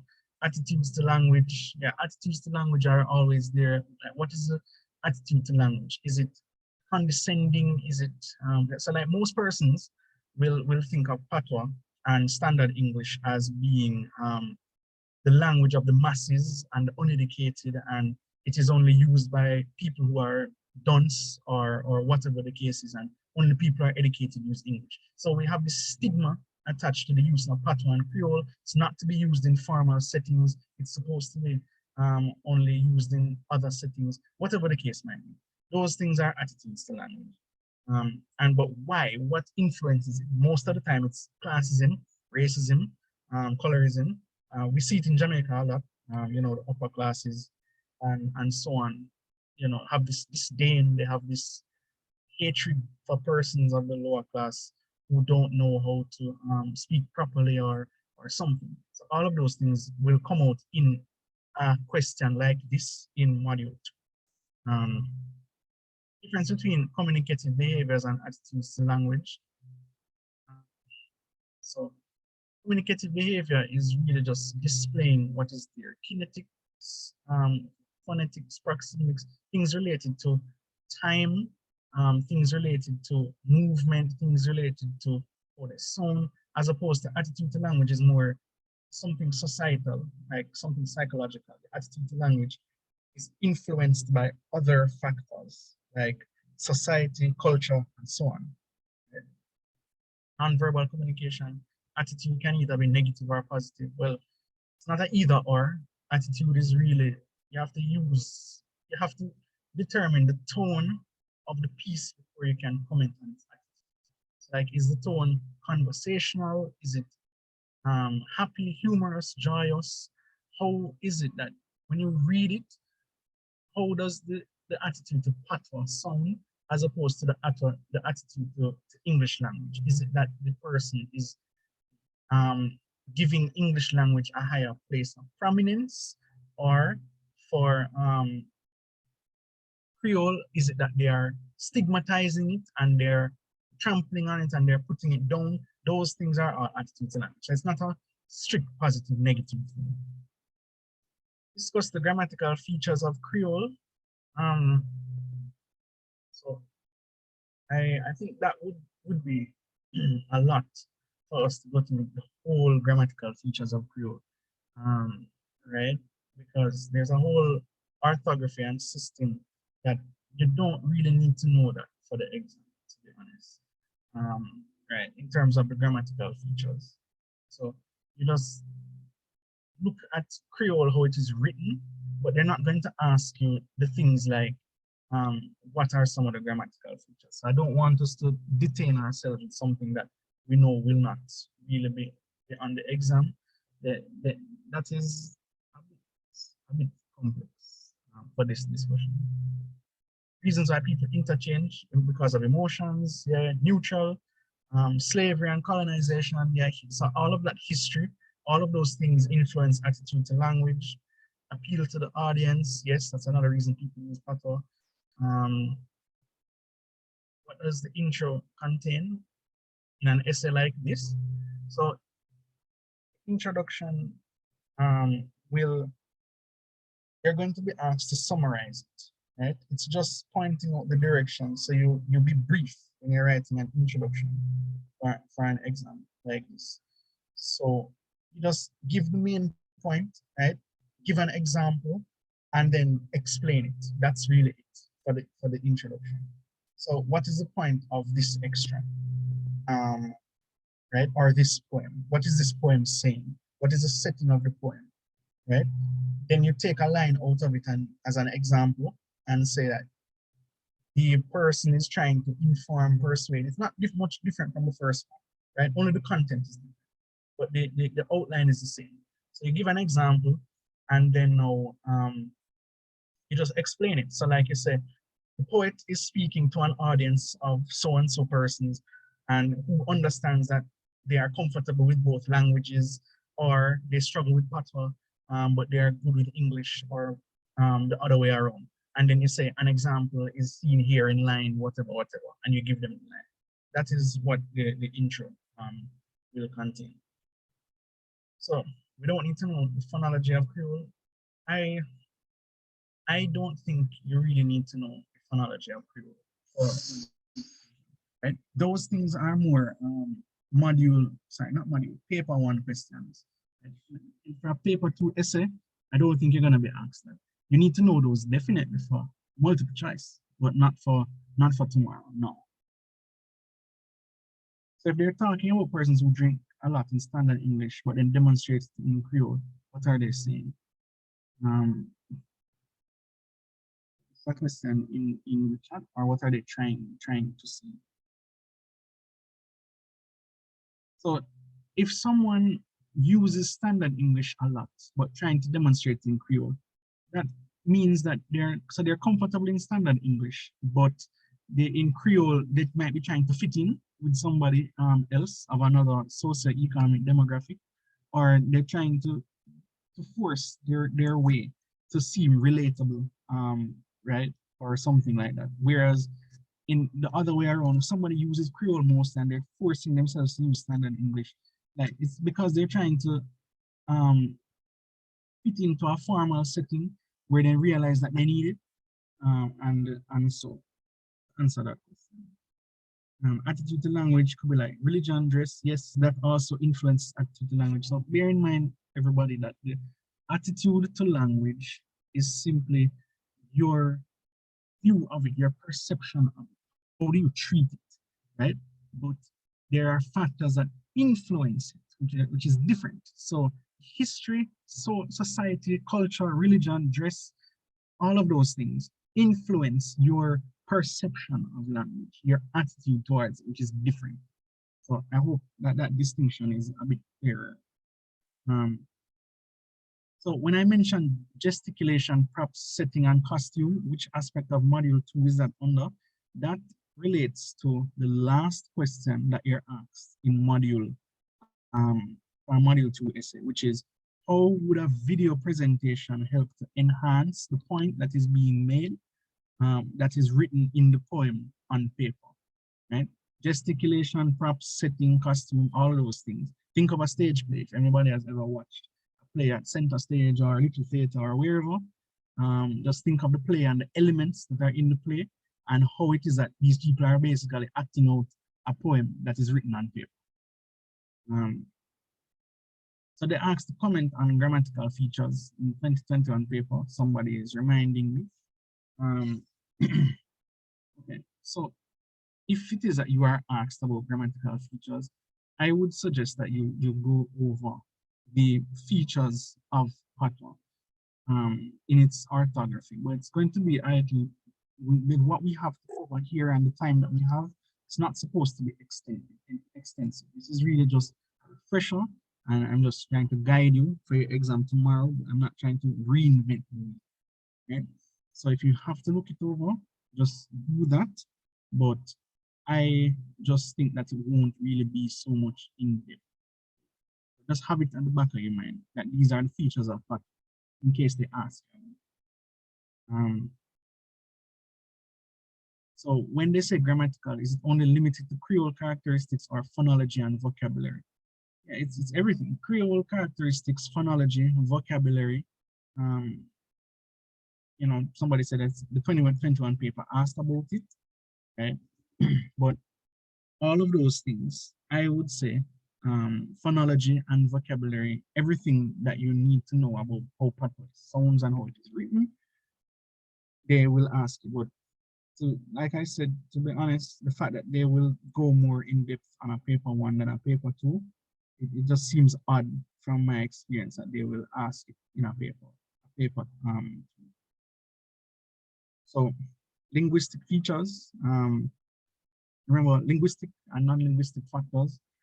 Linguistic factors related to language, the phonology, vocabulary, diction, grammar, spelling, everything. All of those are linguistic features as opposed to non-linguistic features. I'm just going through questions again. Yes, just to remind everybody, we are on module 2. You know, someone has asked me to go over the introduction. Same thing like module 1, where we are speaking about the summarizing the piece, like what is the piece saying, and the audience, and is the setting, the audience, all of those things. Like what is the overall idea of this poem or this extract that is written in Creole. Somebody mentioned the importance of code switching. Yes, that often happens in a module 2 paper. Why would they need to code switch? And from English to Creole and Creole to English. So let's say you live in a foreign country, right? And you're Jamaican and you go to New York or South Florida or some parts of London or Toronto where there are a lot of other Jamaicans. And you know, you have to fit in this white man's country, right? So you speak English when you're proper English when you're around the you know, persons in that country who are nationals of that country. But when you're around other Jamaicans now, then you're going to burst out in the patois, and this happens a lot. between Jamaicans when they're at the airport or wherever it is in certain parts of New York or something. But code switching, you feel more comfortable with certain people, so you're using language in that way. We need to know context of communication, like intrapersonal communication. Not for this module, that's more module. You'll get to that after 4:30, 4:45. Yeah, somebody explain what code switching is, change from one language to another effectively. Not always effectively, but you can do it effectively, then it shows that you have a grasp on the two of them.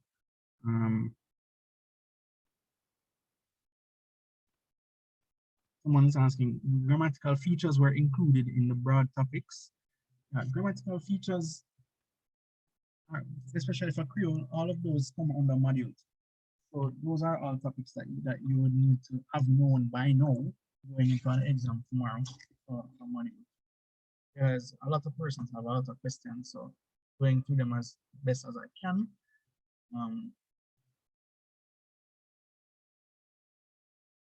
How do you explain the effectiveness of non-verbal communication?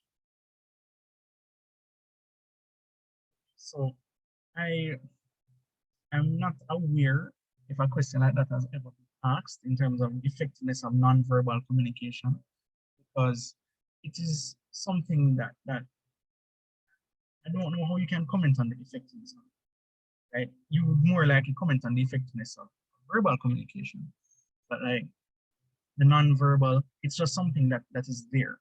So it's either it happens or it doesn't. And I know that a lot of persons are eager to ask questions, but I think a lot of these questions would be answered if I were to go through the preamble for the module like I did for the first one. So I am going to continue and then I'll answer the questions that everybody has after I'm finished with going through the preamble. All right, so it's important that you have to explain and justify your responses, identify what you're going to write about. Like I said, language, tone, context, register, and so on. The language might be either Creole or Standard English or any named Caribbean Creole, right? So it doesn't have to be Jamaican Creole. The tone might be critical. The context might be like, for example, two persons are having a discussion in a hair salon. That is an example I have seen before in a past paper. Your register might be casual. The point is that you are supposed to be specific. Right? And remember the transition words that are used in this essay, just like the last one. This essay is no different from the previous one. Content 10 marks, organization 7, expression is 8.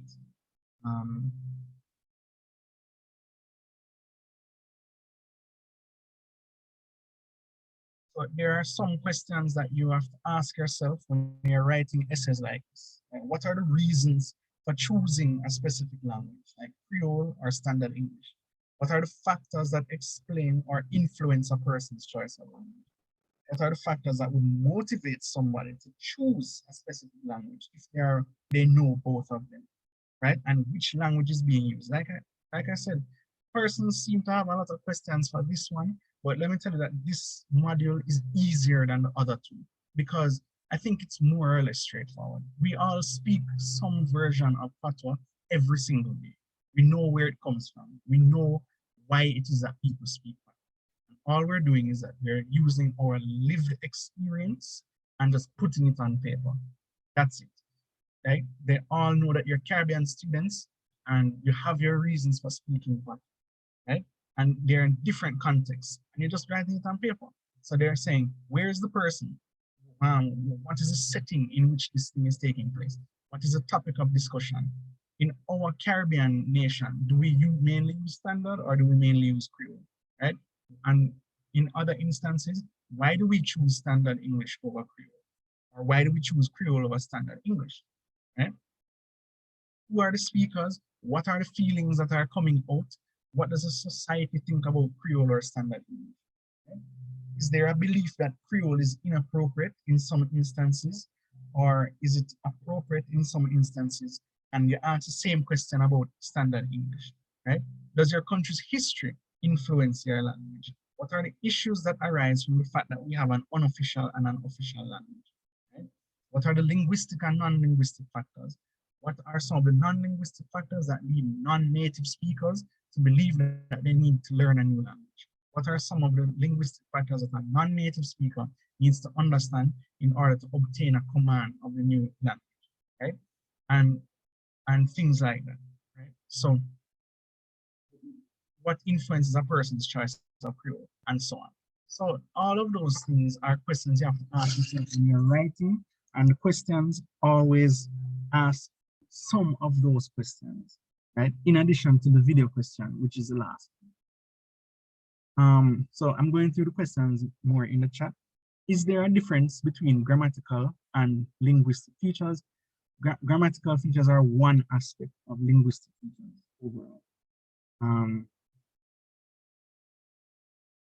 What are the types of dialectal variations? Went through it: acrolect, basilect, mesolect, right? Acrolect being at the top, closest to English, basilect being at the bottom, and mesolect being in the middle. Only English language and Creole. Yeah, only standard English and Creole, those are the only ones that are under investigation here in this module. Okay? What a person is achieving by using a mixture of the language, yes, that's another question that you need to know. And someone says nonverbal communication can highlight the inner thoughts or things that persons don't say. Yeah, that is true. Whether or not it's effective or not, you can comment on it. They asked about the effectiveness of nonverbal communication in 2021. So if that question comes back, right, the effectiveness of nonverbal communication, right? Think about why would they use these things like proxemics and phonetics and kinetics and things related to time and space and movement and all of that. So they will probably, yes, they could ask that, but, and for you to describe the effectiveness, I don't know, I just think the question itself is poorly worded. I would probably phrase it differently. But if I am saying that if it's effective, okay, what does this use of space or use of time do? Does this pause help here, or does this person moving here help to convey the point? I guess those are some points to consider. I would probably rephrase this. Someone is asking me to repeat the introduction from module 2. Introduction is simply asking you to describe the setting, audience, summarize what it's about, and that's really it. Just a couple sentences.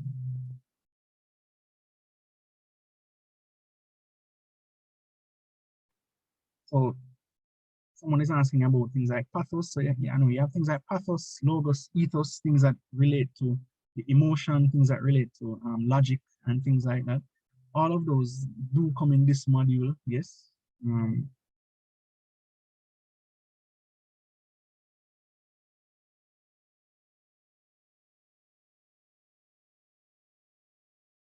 How can you properly express the effectiveness of each dialectal variety in an extract? That's a good question. So the best way I can answer that is that you have to look at it compared to everything else that is on the spectrum. So would you, for example, use an acrolect if you went to deep country where persons are not necessarily exposed to English language in that way? And the answer for me really is no. Right? So it's not effective. So you have to look at the setting, right, in terms of the dialectal variety. Would somebody use extensive Creole in a place where strict standard English is expected? No, it wouldn't be effective. So you have to look at the setting and the audience. That is how you evaluate the effectiveness of dialectal varieties. So give a rundown of how to write the essay. So the essay it depends on what it is that they're asking you. So apart from your introduction, which includes your things like the audience and the purpose and the setting. Now, in the body of your essay, you're going to ask yourselves the questions that I would have asked before. And all of those are related to why it is that the Creole was used. Like I said, this essay, unlike the first, is giving you more latitude to write. So you have more freedom to write about the things that are related to Creole and standard English. Okay? So you have to comment on certain things that there must always be essays like this. Why is Creole being used? Why is standard English being used? Is it appropriate? Is it inappropriate? Right? Why would they use one over the other and vice versa? Right? What influences their use of language? Non-linguistic, linguistic factors. What is it? What is their attitude to language? These are all the things that need to be included in the essay. Right? It's not a set thing unless they're specified. They don't specify it, you have to include all these things in there anyway.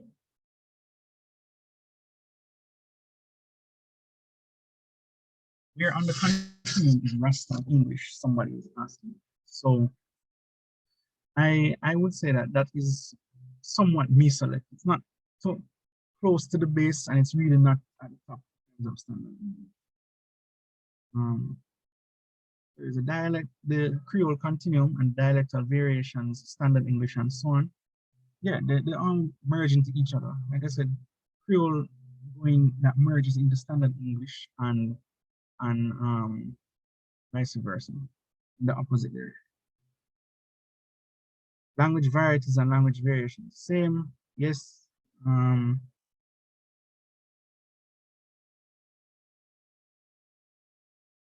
So dialectal variations are like profane English, Rastafarian English, foreign English.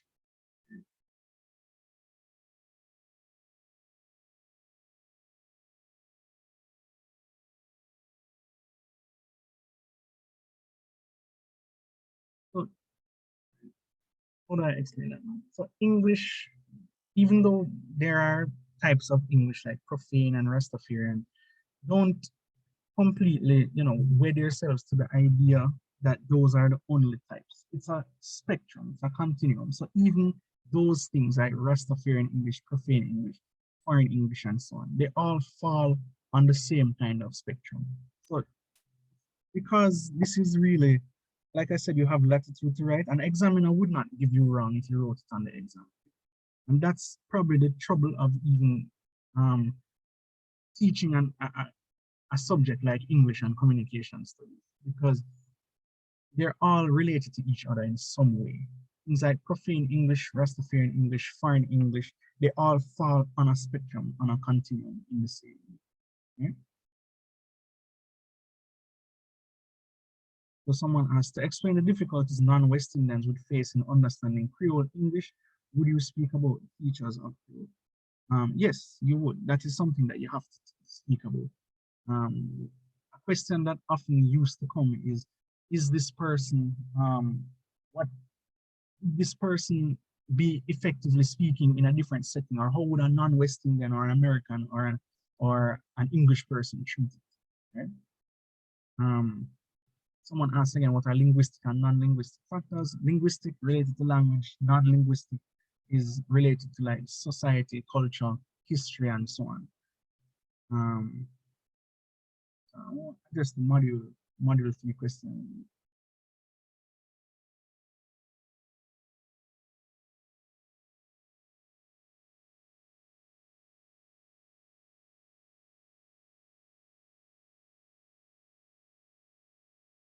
Yeah, I'm seeing some things related to module 3. We have about 20 minutes left to wrap up module 2. So I'm gonna finish module 2 first, and then I'm going to. So I'm gonna take, we're doing module 2, right? So we're not doing module. So I realized a lot of persons had a lot of questions. I think I went through all of them regarding module 2. If anybody wants to ask any other questions related to module 2, then I'll take them now. Yeah, this, you can go ahead. See your hand raised.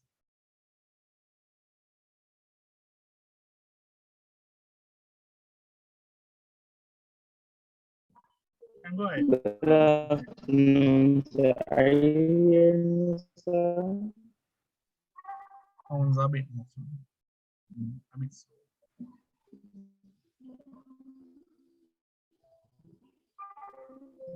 I can't really hear it as well. I don't know if you want to switch to the chat. You hearing me, sir? A little better. A little better.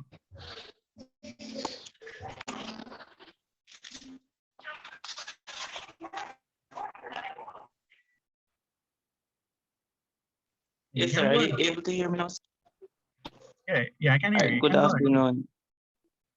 Okay, good afternoon, sir. My question, sir, is where is Rasta standard English and the continuum?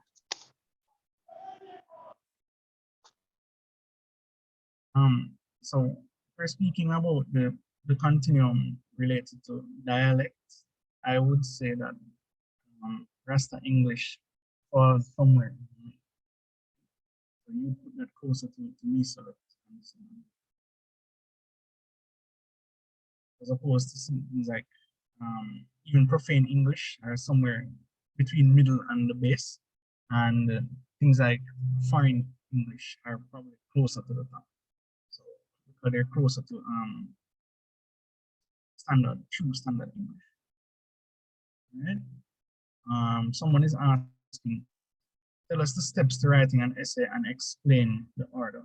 So, like I've said, after the introduction, so in module 2, I realize everybody is asking the same question again, a bit multiple times. So for this essay, you have the greatest freedom to write. It's not as rigid as the first one. They know that you guys interact with Fatwa every day, and there is a wide variety of things that you have to comment on.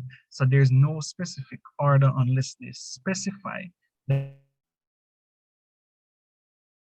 you need to include these things, right? These specific items. So that's why I've been giving you certain things that you need to put in there, right? And it is not related, it is not a specific order or even a specific amount.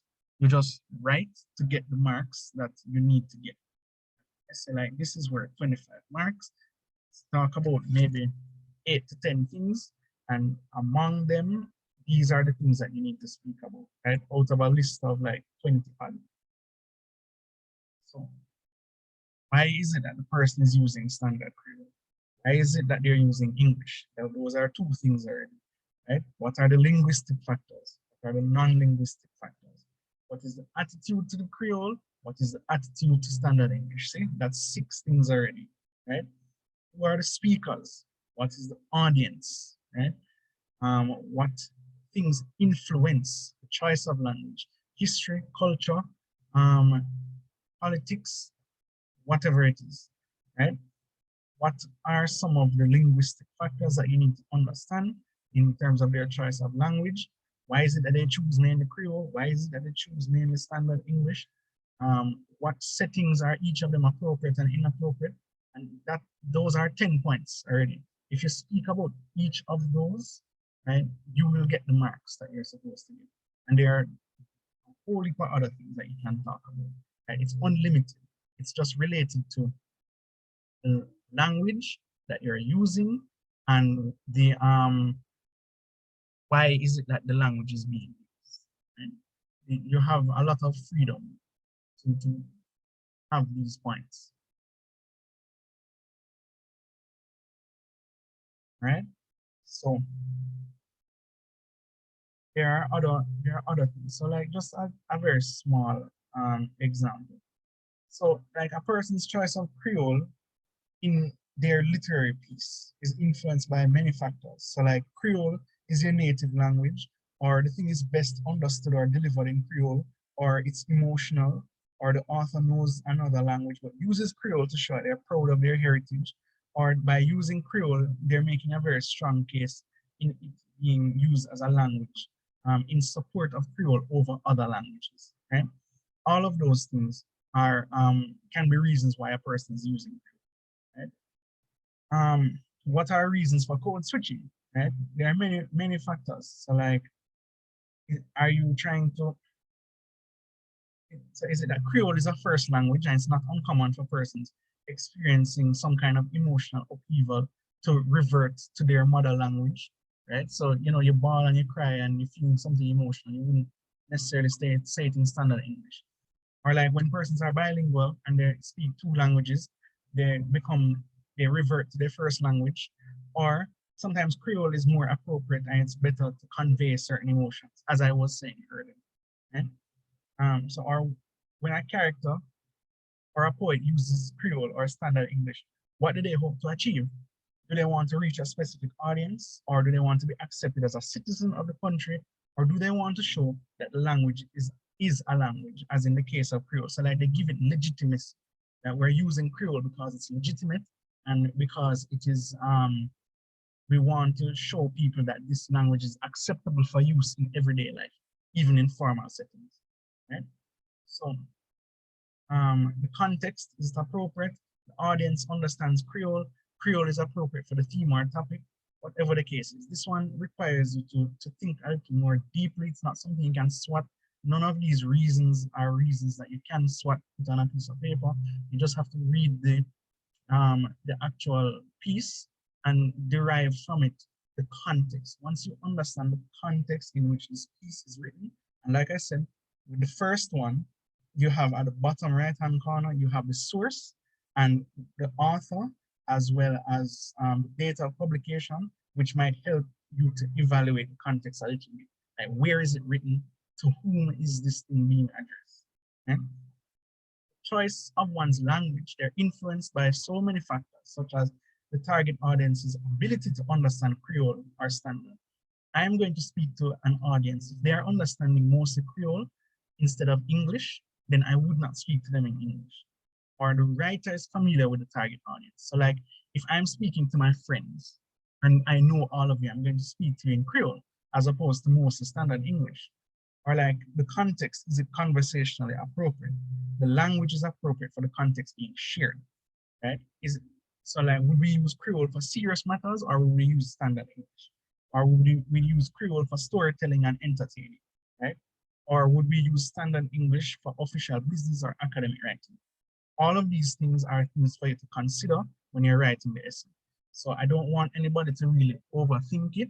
Like, you have the points that are necessary for this essay are, they're too wide to even go through in a single session like this. It's just for you to be able to understand the things behind both Creole and standard English.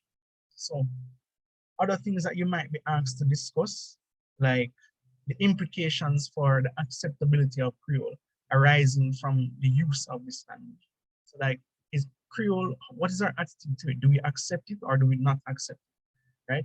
It's a literary tool. The audience, do they have positive beliefs about it? Implications for acceptability of accessing material. Is the Creole use generally wide in society? Is the reader proud of Creole, right? Pride leads to acceptability.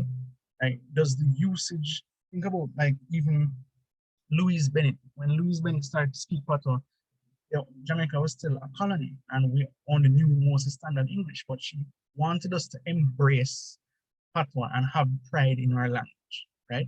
And that is something that she achieved, that we see her legacy today, right? So think about the settings that your piece is coming from. So, and to the point where we even developed a formal writing system for Creole, right? And we've accepted it more. Persons have been writing Creole in the newspaper, and we're trying to get it as Jamaica's official first language. So all of those developments that happen are things that you should be able to speak about if you're asked in the essay. So like, it can lead to having Creole adopted as a national language. You know, you do more research into Creole and so on.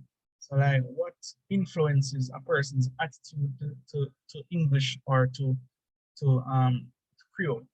So like, why would we use English? A command, having a mastery of English will help you in tertiary education or to get a job or anything to do with professional advancement. People who speak Creole are generally criticized for it and they're lambasted for it. So those are things that you have to mention. We speak English because we want upward social mobility. We have to talk about demographic factors like age, social status, gender, educational background, relationship with the speaker. All of those things influence language choice. Content, what you have to say can influence your language choice. Where are you saying it? What is the occasion? And so on.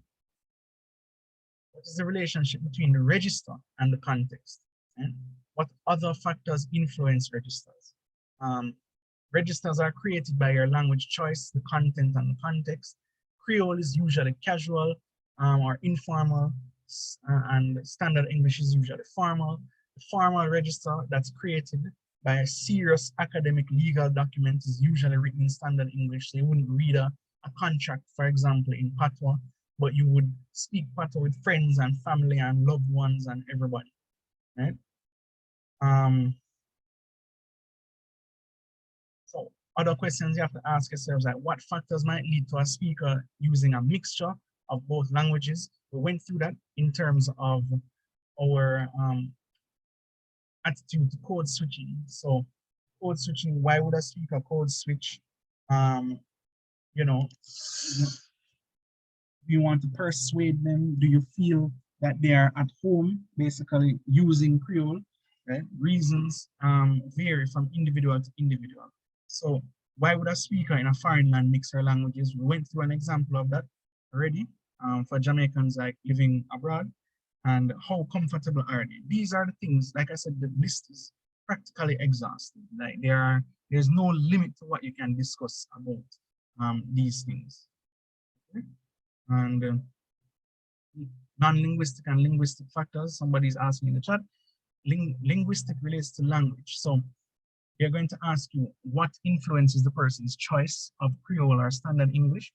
And more often than not, it is related to non-linguistic stuff. So they show differences in class, educational background, age, social status, and all of that. Those are non-linguistic factors. Linguistic factors, nobody really uses Creole related to linguistic factors. And in terms of, nobody uses Creole in terms of its language, the grammar, spelling, diction, and so on. We use English for those reasons. So we write, it's like tomorrow you're writing your exam in standard English for the most part. Or if you're writing an academic or a legal document, you would use standard English. Why? Because of the spelling, because of the grammar, because of the diction, and so on. So we're not at module 3 yet. Give us 10 more minutes on module 2, and then we're going to take a 5-minute break, and then we wrap up with module 2. Right? So we're still on module 2. Right? To show you how exhausting it is, that module 2 is. So,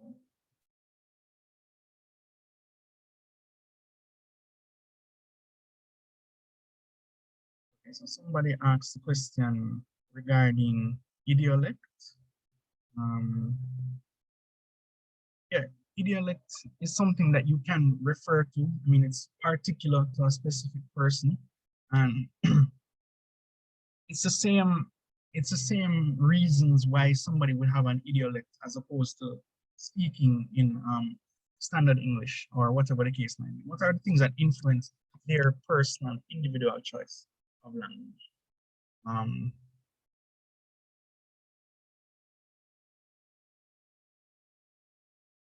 Right. So, like I said, it's not really possible to go through everything, but I have touched on all of the stuff that can possibly come in a question like this. What are the factors that can indicate a person's social status? Right? Language, their address, their school, their profession, their dress code, their friends, their associates. Those are things that you have to look out for when you are doing this sort of question, right? What are possible reasons for the language choices used in the narrative? So you identify the two languages already, Creole and standard English. Creole is the major one that was used, standard English to some extent, whatever the case might be. Okay? What speech type or languages are you going to consider? So like the similarities and differences between Creole and standard English, what are they? What are they? They ask to comment on that, right? What are the social factors that account for a person's language choice, right? their status. It is a distinguishing element. Some people say that it is something civilized and it is a sign of developed societies to speak English. Persons' political affiliation might affect their use of language, their ethnic background, their economic status, their geography. Just think about society and the sociological factors and put them on paper, and I don't think you will be able to go wrong. Right? What are the different ways that people use language? To socialize, to influence people, for survival, to give feedback, to avoid trouble, to express oneself when expressing opinions, managing conversations, or for cognitive functions. Those are all things that are used in this module. Right?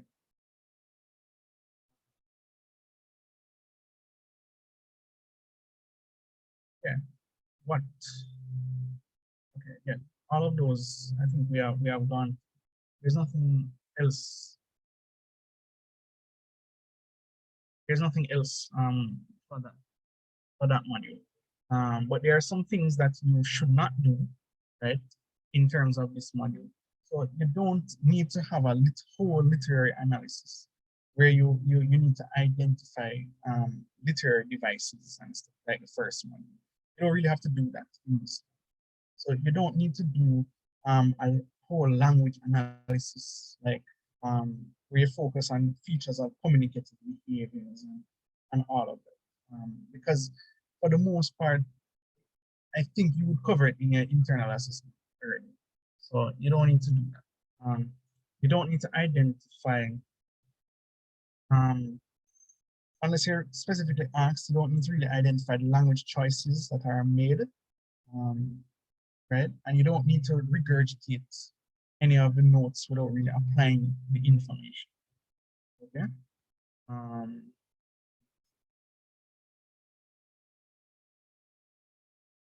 Address some of the questions in the chat. What some of the communicative behaviors, like how they react to a language, or is it just non-communicative? Like facial features.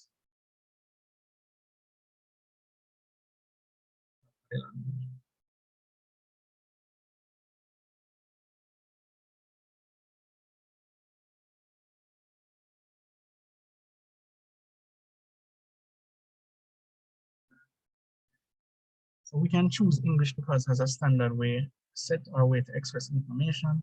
Yes.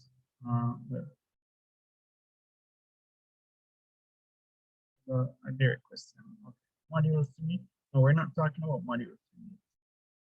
So 5 minutes and then we'll start module 3. Module 3 is less than all of this. It's really not that in-depth as module 2 and module 1.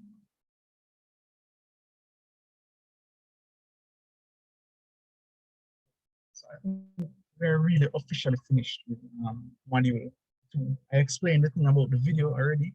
They asked how would a video presentation enhance the comedic effect of the passage. You know, so it says, and I explained the things like gesticulations and you know, setting and the costumes and the props and everything. So all of those things are,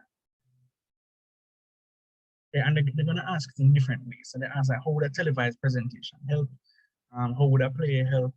Give examples from the passage and all of those things. So like, if somebody is saying how, so you would say, okay, they can show their visible reaction to when they're saying X, Y, Z in whatever dialect they say. All of those things, you need to actually give examples. So like the audio, the visual video presentations allow us to differentiate between the tone that the persons are using. We get to see body language, facial expressions, statements from the actors. You produce a variety of situations. Listeners can see the presentation itself, having to visualize. So like the camera angles can alter the meaning of some of the interactions, all of those. Just think about a play, right? The video medium can be sensorial, visual, spoken language, musical, written language. Video and television dynamic, you can see things better in color. You can imagine the actors, all of those things, right? yeah, you can see different body languages, cringe or whatever the case. So I'm really trying to manage the time well.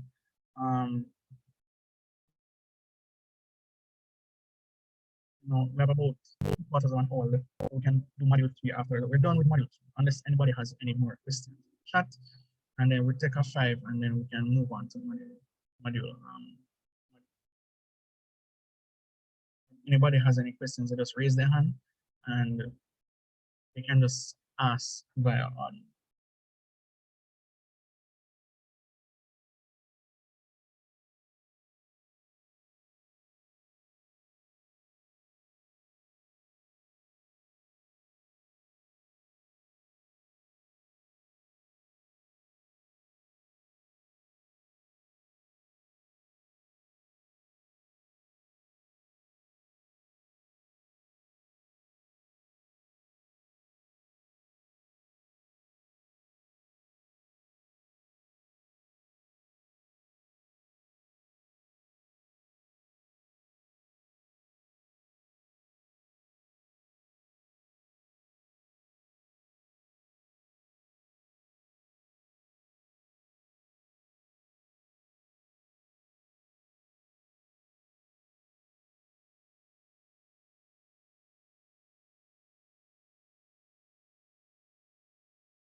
So see questions starting on module 3, and I'll address it very, very shortly. I want most persons to be here for the answer. It seems like a lot of persons would have dropped off, or they would have gone, maybe they intend. I know it's been a long afternoon, but it's really hard to fit everything into this. It's not supposed to be rigorous, it's supposed to be actually more relaxing. So, I'm not trying to worry everybody. I think for the most part, everybody who would have been on this call is prepared, and you just need a few things to refine. So, like I said, nobody really feels communication. You have 75 marks to fight for, and I know everybody here can get 50 or more. That will put you on your way to it.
All right, guys, I think we can start module 3 now. And like I said, don't worry, this recording will be made available to organizers on New Jamaica. Guys, this is the only session I can think of that has more than one session for paper 2. And we're going to do this all over again for paper 1. Just bear that in mind, that we're trying to make all the resources available as possible. So for module 3 now, there's other person dropped off. If you have anybody who dropped off, just tell them to come back on. If you start in module. So in module 3, generally you are asked to read a very short scenario and to respond to the instructions. Right? This is, I think, the easiest module out of all of them. You still have to write a 500-word essay, right? But in this one now, you're supposed to identify an appropriate channel or medium to do a campaign. Like the prompt that you are asked to respond to, the scenario is usually no more than 4 sentences. Sometimes it's even 2 sentences, right? And you know you're supposed to compose a message of your address, you target different kinds of audiences, and you evaluate the campaign.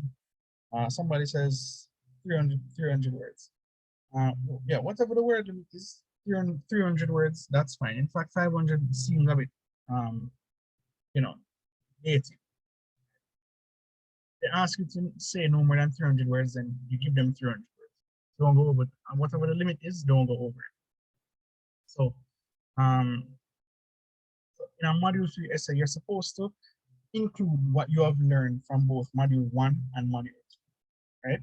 So that's why a strategy in most exams for this one is that if you're running out of time, having written a lot of stuff, right, for module 1 and module 2, and you don't have a lot of time, you have like 30 minutes left, just take back some of the stuff that you've written from module 1 and module 2, because the content is there.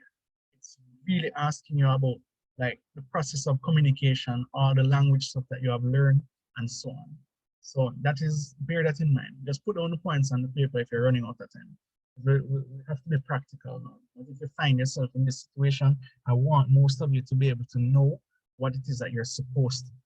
So let me ask now in the chat. So since CXC said they'll be focusing on a proposal, what can they really ask for that? Will they ask you to prepare a campaign? Yeah, that is something that they will ask you to do. Right? So they could have asked you a proposal or an address or a speech or an advertisement or a letter or a campaign. The point is, the same things that are required for a proposal would be required for everything else. You are supposed to essentially write down the things that are needed in the communication process that you would have learned all the way back in module 1. So channel, medium, audience, the message, feedback, all of those things need to be included in this module, right? You put in your language techniques and your organization strategies just the same way that you would have had in module 1. Referencing reputable institutions, expert opinion, statistical data, cause and effect, whatever it is. Remember, module 3 is speaking and writing. It is a combination of module 1 and module 2. So that's why I say it's the easiest one, because if you're running out of time and you don't have anything on the paper, just go back to the other modules and something will jog in your memory. So you come out and you just put something in there and try and get some marks, right? So even though they said that you'll be focusing on a proposal, you know, as I said, it could have been an essay, a letter, a presentation, a speech, and know how you would write all of them, like a proposal. So let's focus on the proposal. So your introduction is like an essay, right? And your body is composed of words like propose or intend or going to or would to. You have to speak future-wise, right? We intend to do this or we propose to do this. You're making a proposal to somebody. And then you have to justify the things that you're saying that you're doing, right? So I won't go into the others, but they're all basically the same, since we're focusing on a proposal. So it helps if there's an example in this one. So for a proposal, let's say that you are now supposed to propose the building or something, let's use something in school. You want to build like a chill spot or for sixth formers or whatever the case. So in your introduction, you're going to put in why it is that you think it is needed, what are the benefits, you know, where is this proposal coming from? People are asking for it, why? It really depends on the scenario, but the point is you're introducing it, so you're giving an overview of the situation and where it is coming from. And then in your body now, that is where you aim to persuade the people and to convince them that this is necessary. And then in the last paragraph now, you have to justify all of these choices and don't introduce anything new, just justify why it is that you think this thing is needed. Okay, so since we're focusing on a proposal, sometimes there's no word limit. What if the information is insufficient? If there's no word limit, I don't think that you can really get away with writing less than 300 words, right? And you probably won't have time to write more than 5 words. What are the rhetorical appeals? Think of it like a rhetorical, any sort of rhetorical question. Like you are aiming to persuade. So I am proposing to you that we need this thing. So why do we need it? And then you give them, you don't have to only give them rhetorical stuff. You can give them stuff like statistics and other devices, other literary techniques, other organizational strategies, statistics that you think they will be persuaded by.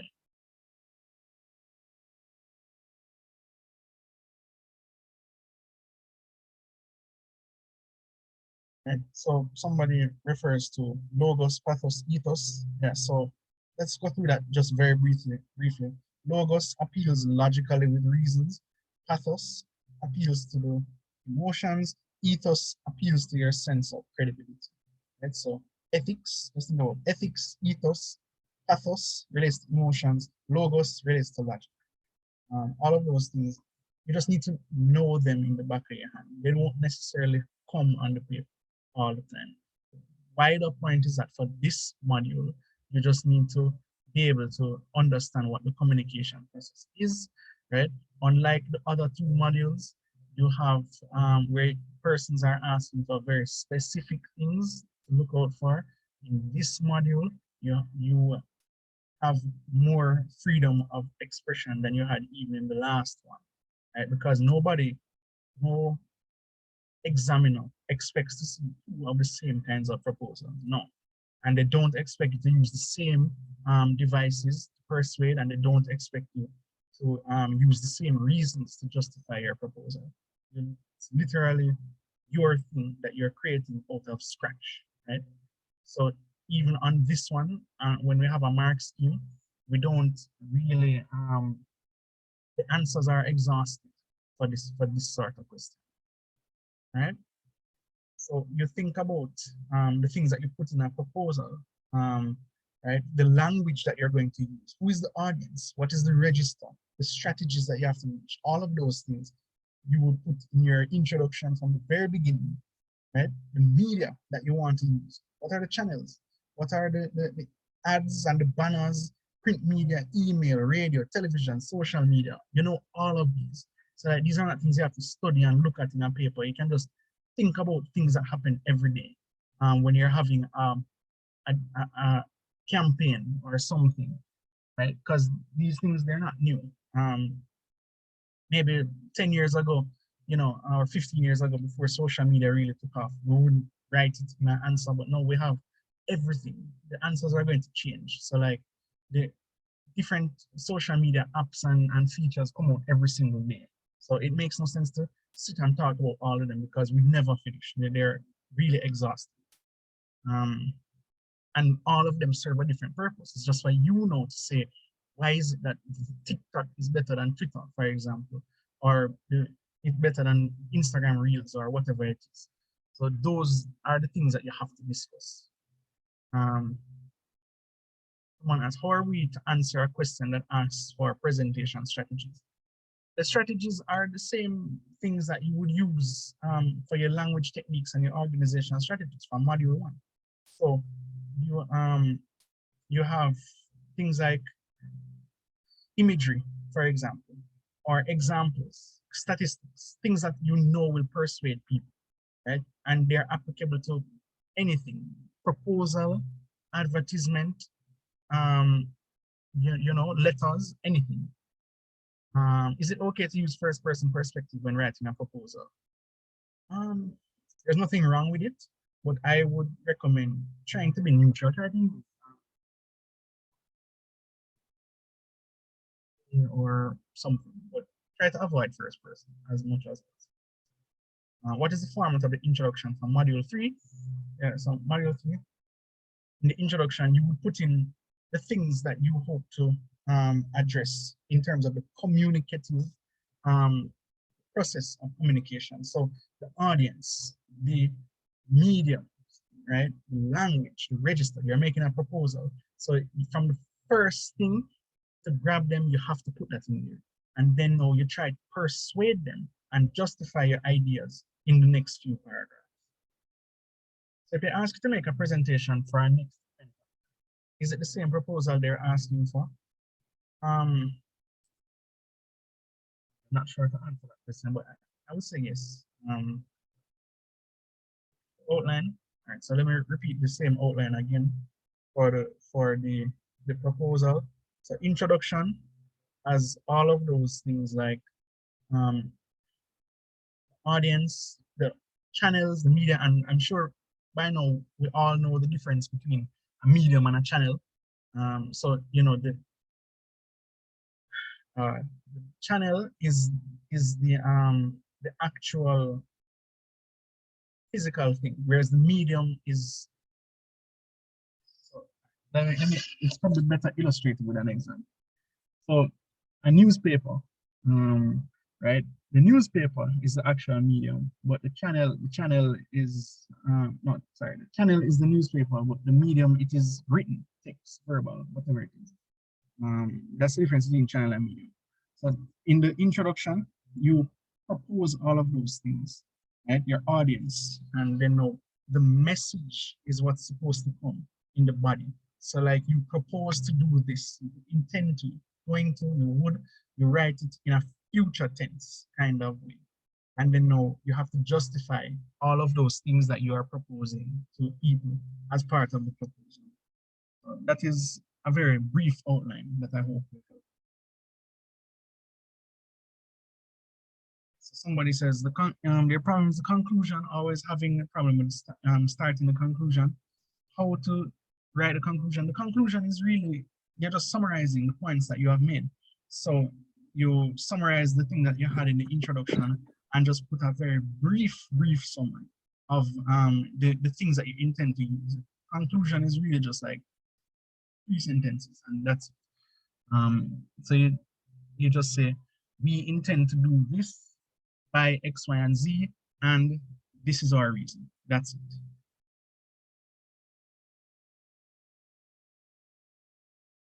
So should we write the actual proposal, or should we write it like how we would present? Or does it depend on the audience? Okay, sometimes, most times they will specify that you should actually write the message itself. But because the message is so long, I don't think they really expect you to sit down and write out everything. So my answer is that you should write how you would present, right? In other instances, if they do ask you to write the actual message, then you can make up things. So in our session last week, I had said that we sometimes you're in an exam, and if you make up statistics just to persuade the audience, just to say that, okay, 10,000 people die every year from this, so we should ban this thing that is causing the death of everybody. Just write it, right? They don't have time to verify it. They don't care whether it's true or false.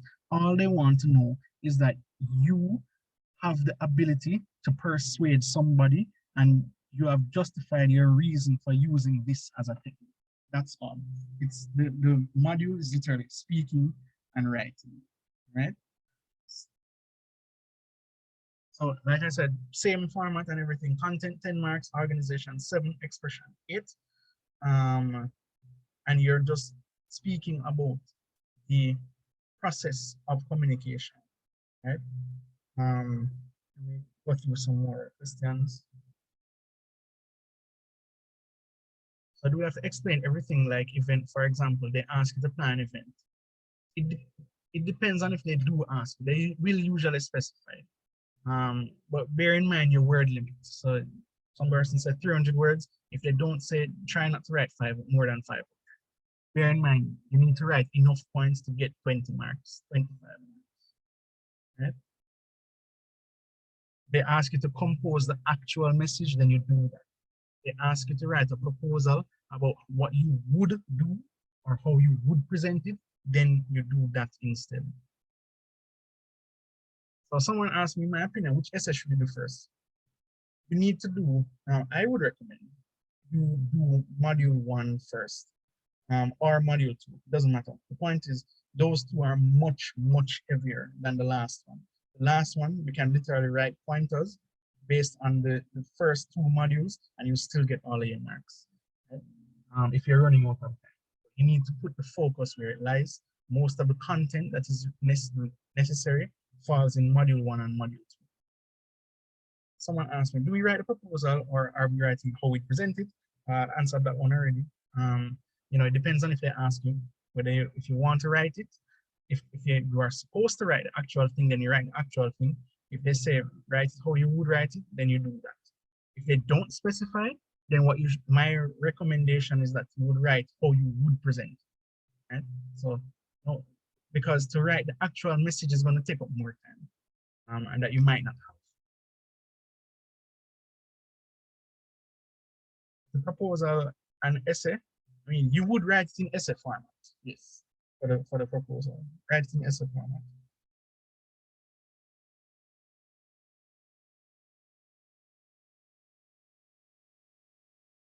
So someone is asking, could you explain the format of how much steps are there? The format of the essay, again, just to go over the introduction, the body, and the conclusion. Just like I said earlier, introduction is like the essay, like the one before. You know, the body is composed of, the introduction includes the audience, the audience, the channel, the medium, and so on. The body is composed of the things that you hope to use to persuade them, like the organizational techniques and the language strategies. And then now you have to justify all of that. And then you conclude. You just rewrite the same one. There's no real set number of steps.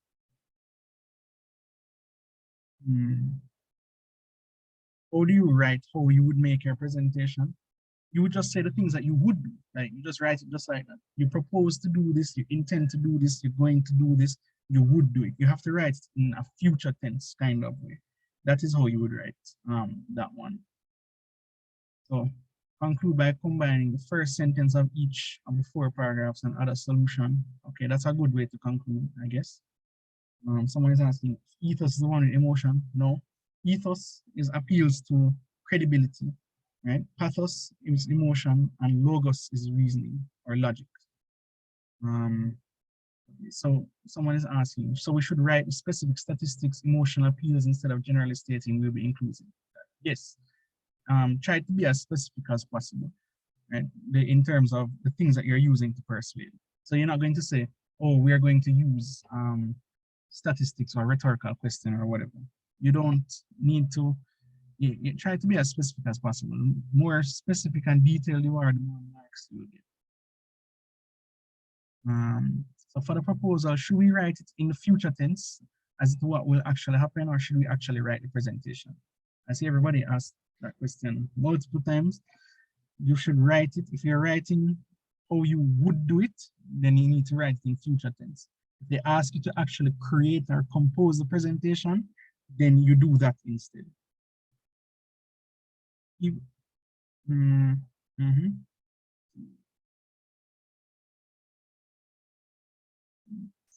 Yes, other persons are giving examples in the chat. Yeah, you can make up stuff. like it really doesn't matter. Just make up stuff if it's statistics or whatever, and you will be fine. And so I wanted to go through some other stuff related to module 3, like suggestions for responses. So things that you just need to think about. So the audience and its demographics, you have to think about like the cost of the campaign. So it's a proposal, like think about the cost, think about the time, think about you know, the choice of the medium, the scope of the medium, and think about who the audience consists, right? If they're asked to compose their presentation, you write what you will present to them as if you are actually standing in front of them and reading about. That's if you're speaking about, if they are asked and they say, compose your presentation. It's really straightforward. If they say, compose a presentation, you have to write the message. So you think about the stuff that you're going to include in the message. But if they say, just write a proposal, just write how you would do it. Right? And sometimes they will ask you the appropriateness of your composition. So you're supposed to just justify or give a reason for your choice of language, and the information you present and the channel that you use. Is it the right thing? Would social media have worked better than TV or something, like just as an example? You don't have to say, I intend to do this. You have to write on behalf of the thing that is in the prompt that you're given. So if they're saying you are representing the mayor's office or the municipal corporation or a sixth form association or something, you have to write on behalf of that organization. So try to avoid I as much as possible. Just link through the chat.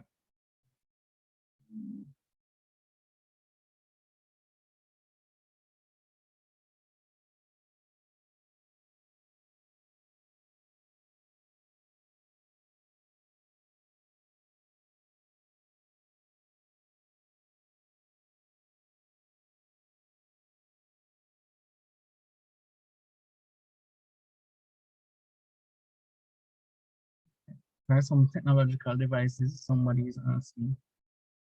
How do I answer that question? I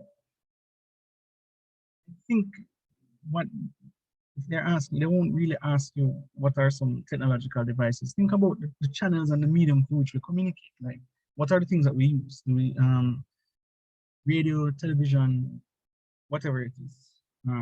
Someone is asking what is timeline for delivery.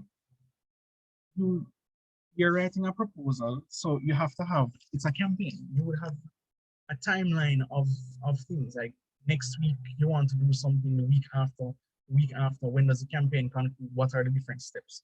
So I hope that that is really the essence of what is meant. That's how I would interpret it.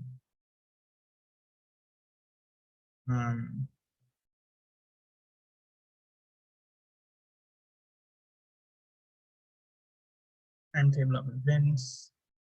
Yeah, I think I covered most of the questions.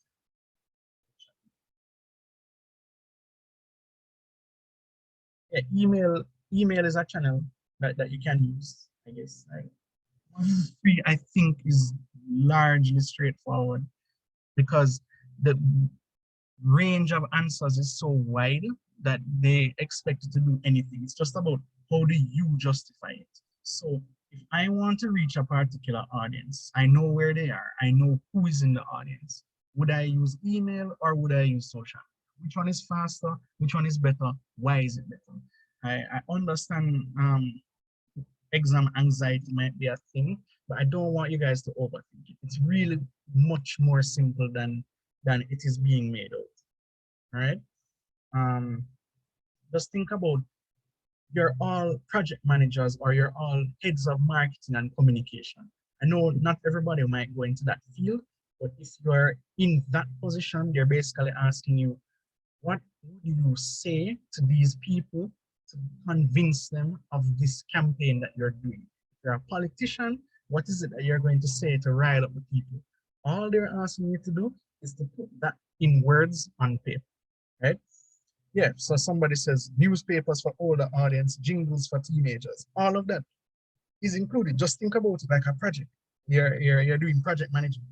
right? And you want to bring this idea to everybody. So you need to have why you're doing this, when is it, and that relates to timeline for delivery. So I'm asking you not to what's the word, swap or regurgitate certain terms that you might see, right? I'm really asking you to think about it as a process, and you think about it as something that you are bringing to fruition, right? So you think about the thing in a logical manner, step by step. Who is it that I'm trying to reach? When is it that I want this campaign to be? Um, what are the things that I'm going to use to reach these specific persons? Really, everything goes back to the communication process. And you think about the audience, the channel, the medium, the feedback. What are the mechanisms for feedback? How can people give you feedback? And these are the things that you need to compose, and what are the things that you'll include in your message. Statistics, rhetorical questions, source of authority, whatever the case might be. That's all this module is asking you to do, right?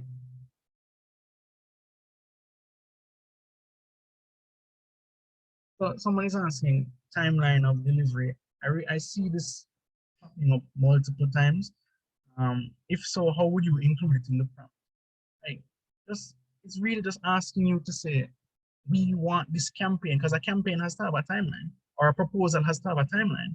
So you have a specific timeline of events that you want to execute, and you think about it, and then you write the timeline. And you put it in the introduction, yes, to say, okay, we want this campaign to last from July to October, 2022, whatever it is.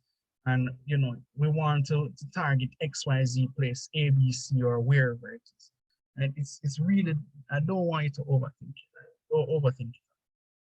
And I hope that clears up the confusion a little, right? So you have to think about type of language, your tone, your register. Like I said, all of these things are things that came out in module 1. And your tone, your register, the relevance of the topic.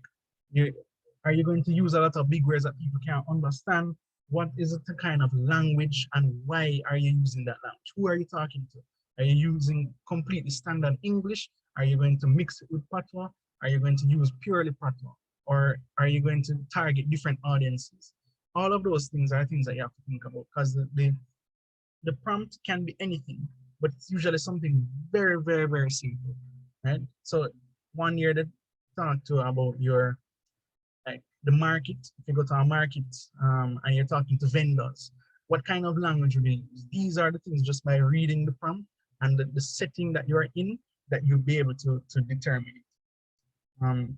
Right, what are some of the mediums for presenting an ad as a part of this proposal? Mail, television, radio, magazines, yellow page, newspaper, whatever it is, posters, PowerPoint, models, charts, pictures. Just think about it. These are not things that are on a list that you need to swap. No, I mean, we communicate every day. So Zoom, is it or Instagram Live or Twitter Spaces or whatever the case might be. You all are familiar with all of this, so just put it down on the paper. A proposal. So like, what is the theme of the proposal? What is the theme of the campaign? How would you maintain the theme so that everybody sees the theme? So like you use media like speeches, discussions, presentations, songs, jingles. People mention jingles, t-shirts, TV, radio. And that's why I say that this module is the most relatable to everyday life, because we see it every day. We see campaigns every day. We know what they look like. We know what's in them. So we're just putting it formally in paper in 300 words or less, right? So it's how you maintain the theme is dependent on the effort that you put into bombarding it. Like, are you going to send out a broadcast message on WhatsApp? Or are you going to post on social media at 10 o'clock every day, or 10 and 3 o'clock and 7 o'clock? Things like that. All of those things relate to the things that you have to include in module 3's essay, question like module 3, right? Your proposal should also address targeting different audiences, right? So there are differences in age, gender, education, occupation, ethnicity, or even to reach these people, right? because somebody said in the chat, right? For older persons, you might say newspaper. For younger persons, you might use jingles and social media, right? But you have to choose a medium that will deliver the message to each audience in the best way possible. Right? And then you have to like evaluate your campaign.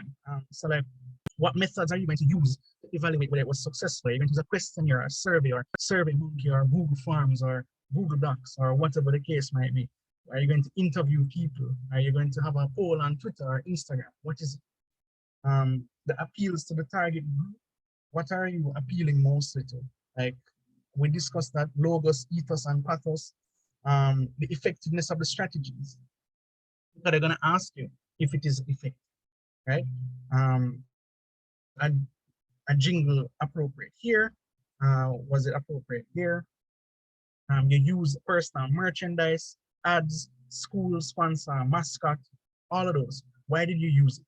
You have to justify it. Remember we said it earlier, you have to justify why you use each of these, right? And then now if you're asked to justify it, mention things like you were supposed to attract them or inform them or excite them, right? If you put an article in a newspaper, are you informing them and winning credibility? Messages on social media, you want to have a large audience. I know you post something on Facebook or Instagram, it's gone very far. Face-to-face, you use different language strategies, t-shirts, different registers, whatever the case might be. Those are all things that you have to think about. Someone is asking, how would gender influence delivery? It depends.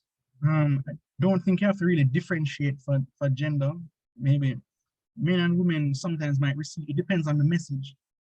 Men and women might receive a particular kind of message a different way. But just bear in mind, yes, things like gender, age, education, occupation, address, all of those things do affect your messaging. So as long as you have acknowledged that those things need to be included in the campaign, then you will get your marks. Justify everything. So tell why you're using, exactly, why are you using a specific time? Why is this campaign 6 months instead of 6 weeks, instead of 6 days?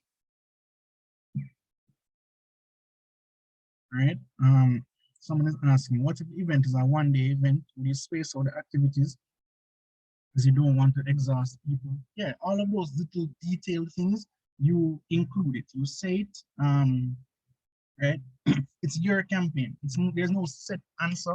You just need to justify what it is that you're doing in terms of the message. And if the examiner reads it and it makes sense, then you will get your marks, right? As long as you can fit everything within the word limit. Background of the audience, place would determine your language and register. Yes, we mentioned that your tone and your register, it's important.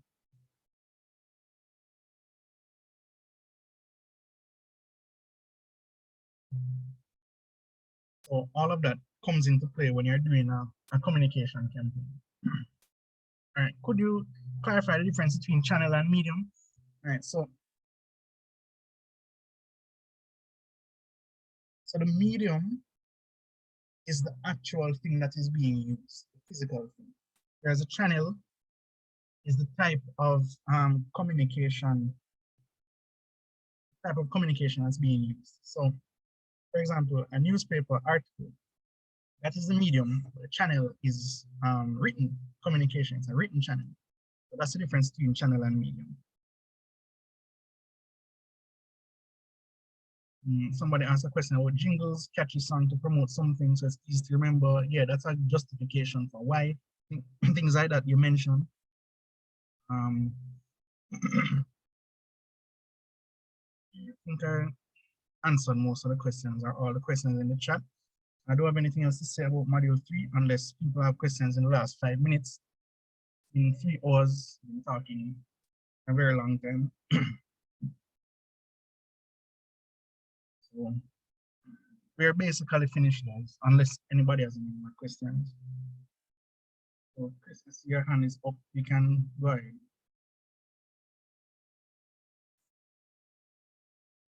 Sir, are you hearing me, sir? Yeah, I'm hearing you. Okay, sir. So my question is, sir, what are so your examiner, sir? So what mistakes do you regularly see, on your year-to-year marking that you want to alert us about? Examples that I see in my year-to-year. Yes, sir. So what common mistakes that other students have made that we shouldn't? Well, one of them, I mean, I just acknowledged a while ago. Some persons don't know to distinguish between channel and medium. So you have to be careful about that.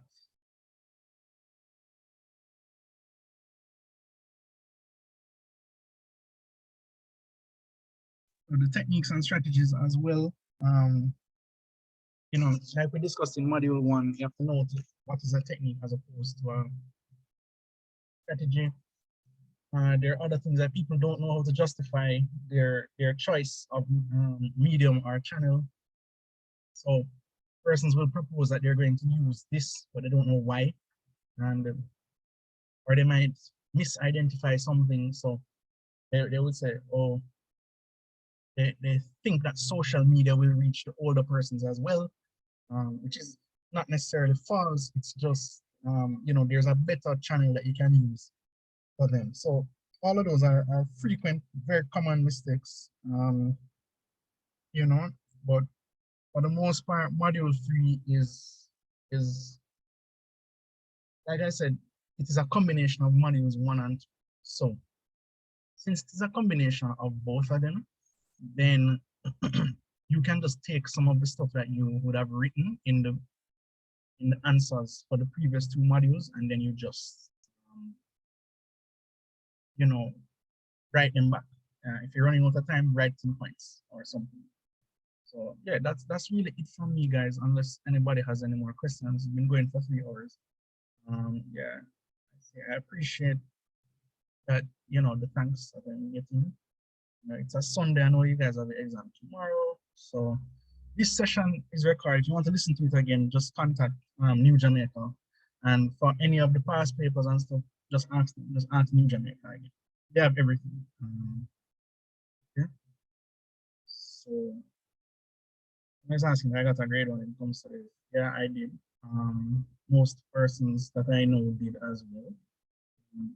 Any other communication, just check the WhatsApp. It should be there. I just want to wish everybody the best, their exam tomorrow. I hope they get a good night's sleep, and don't fret and don't worry. If you weren't prepared before today, you probably won't be prepared by tomorrow. So I know that most of you would have been prepared already. Right? The contact information for New Jamaica should be there. Right. Can we go ahead? Can have the last question.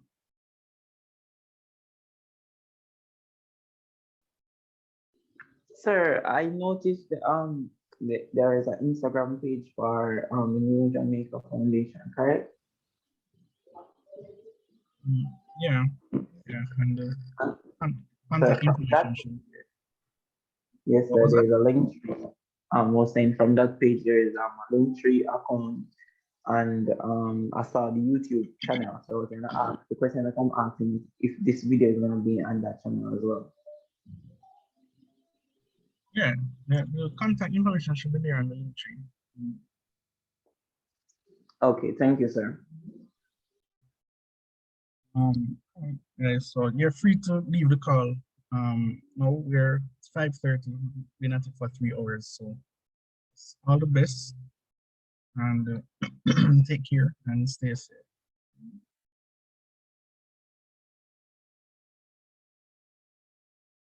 Thank you, sir. We appreciate it.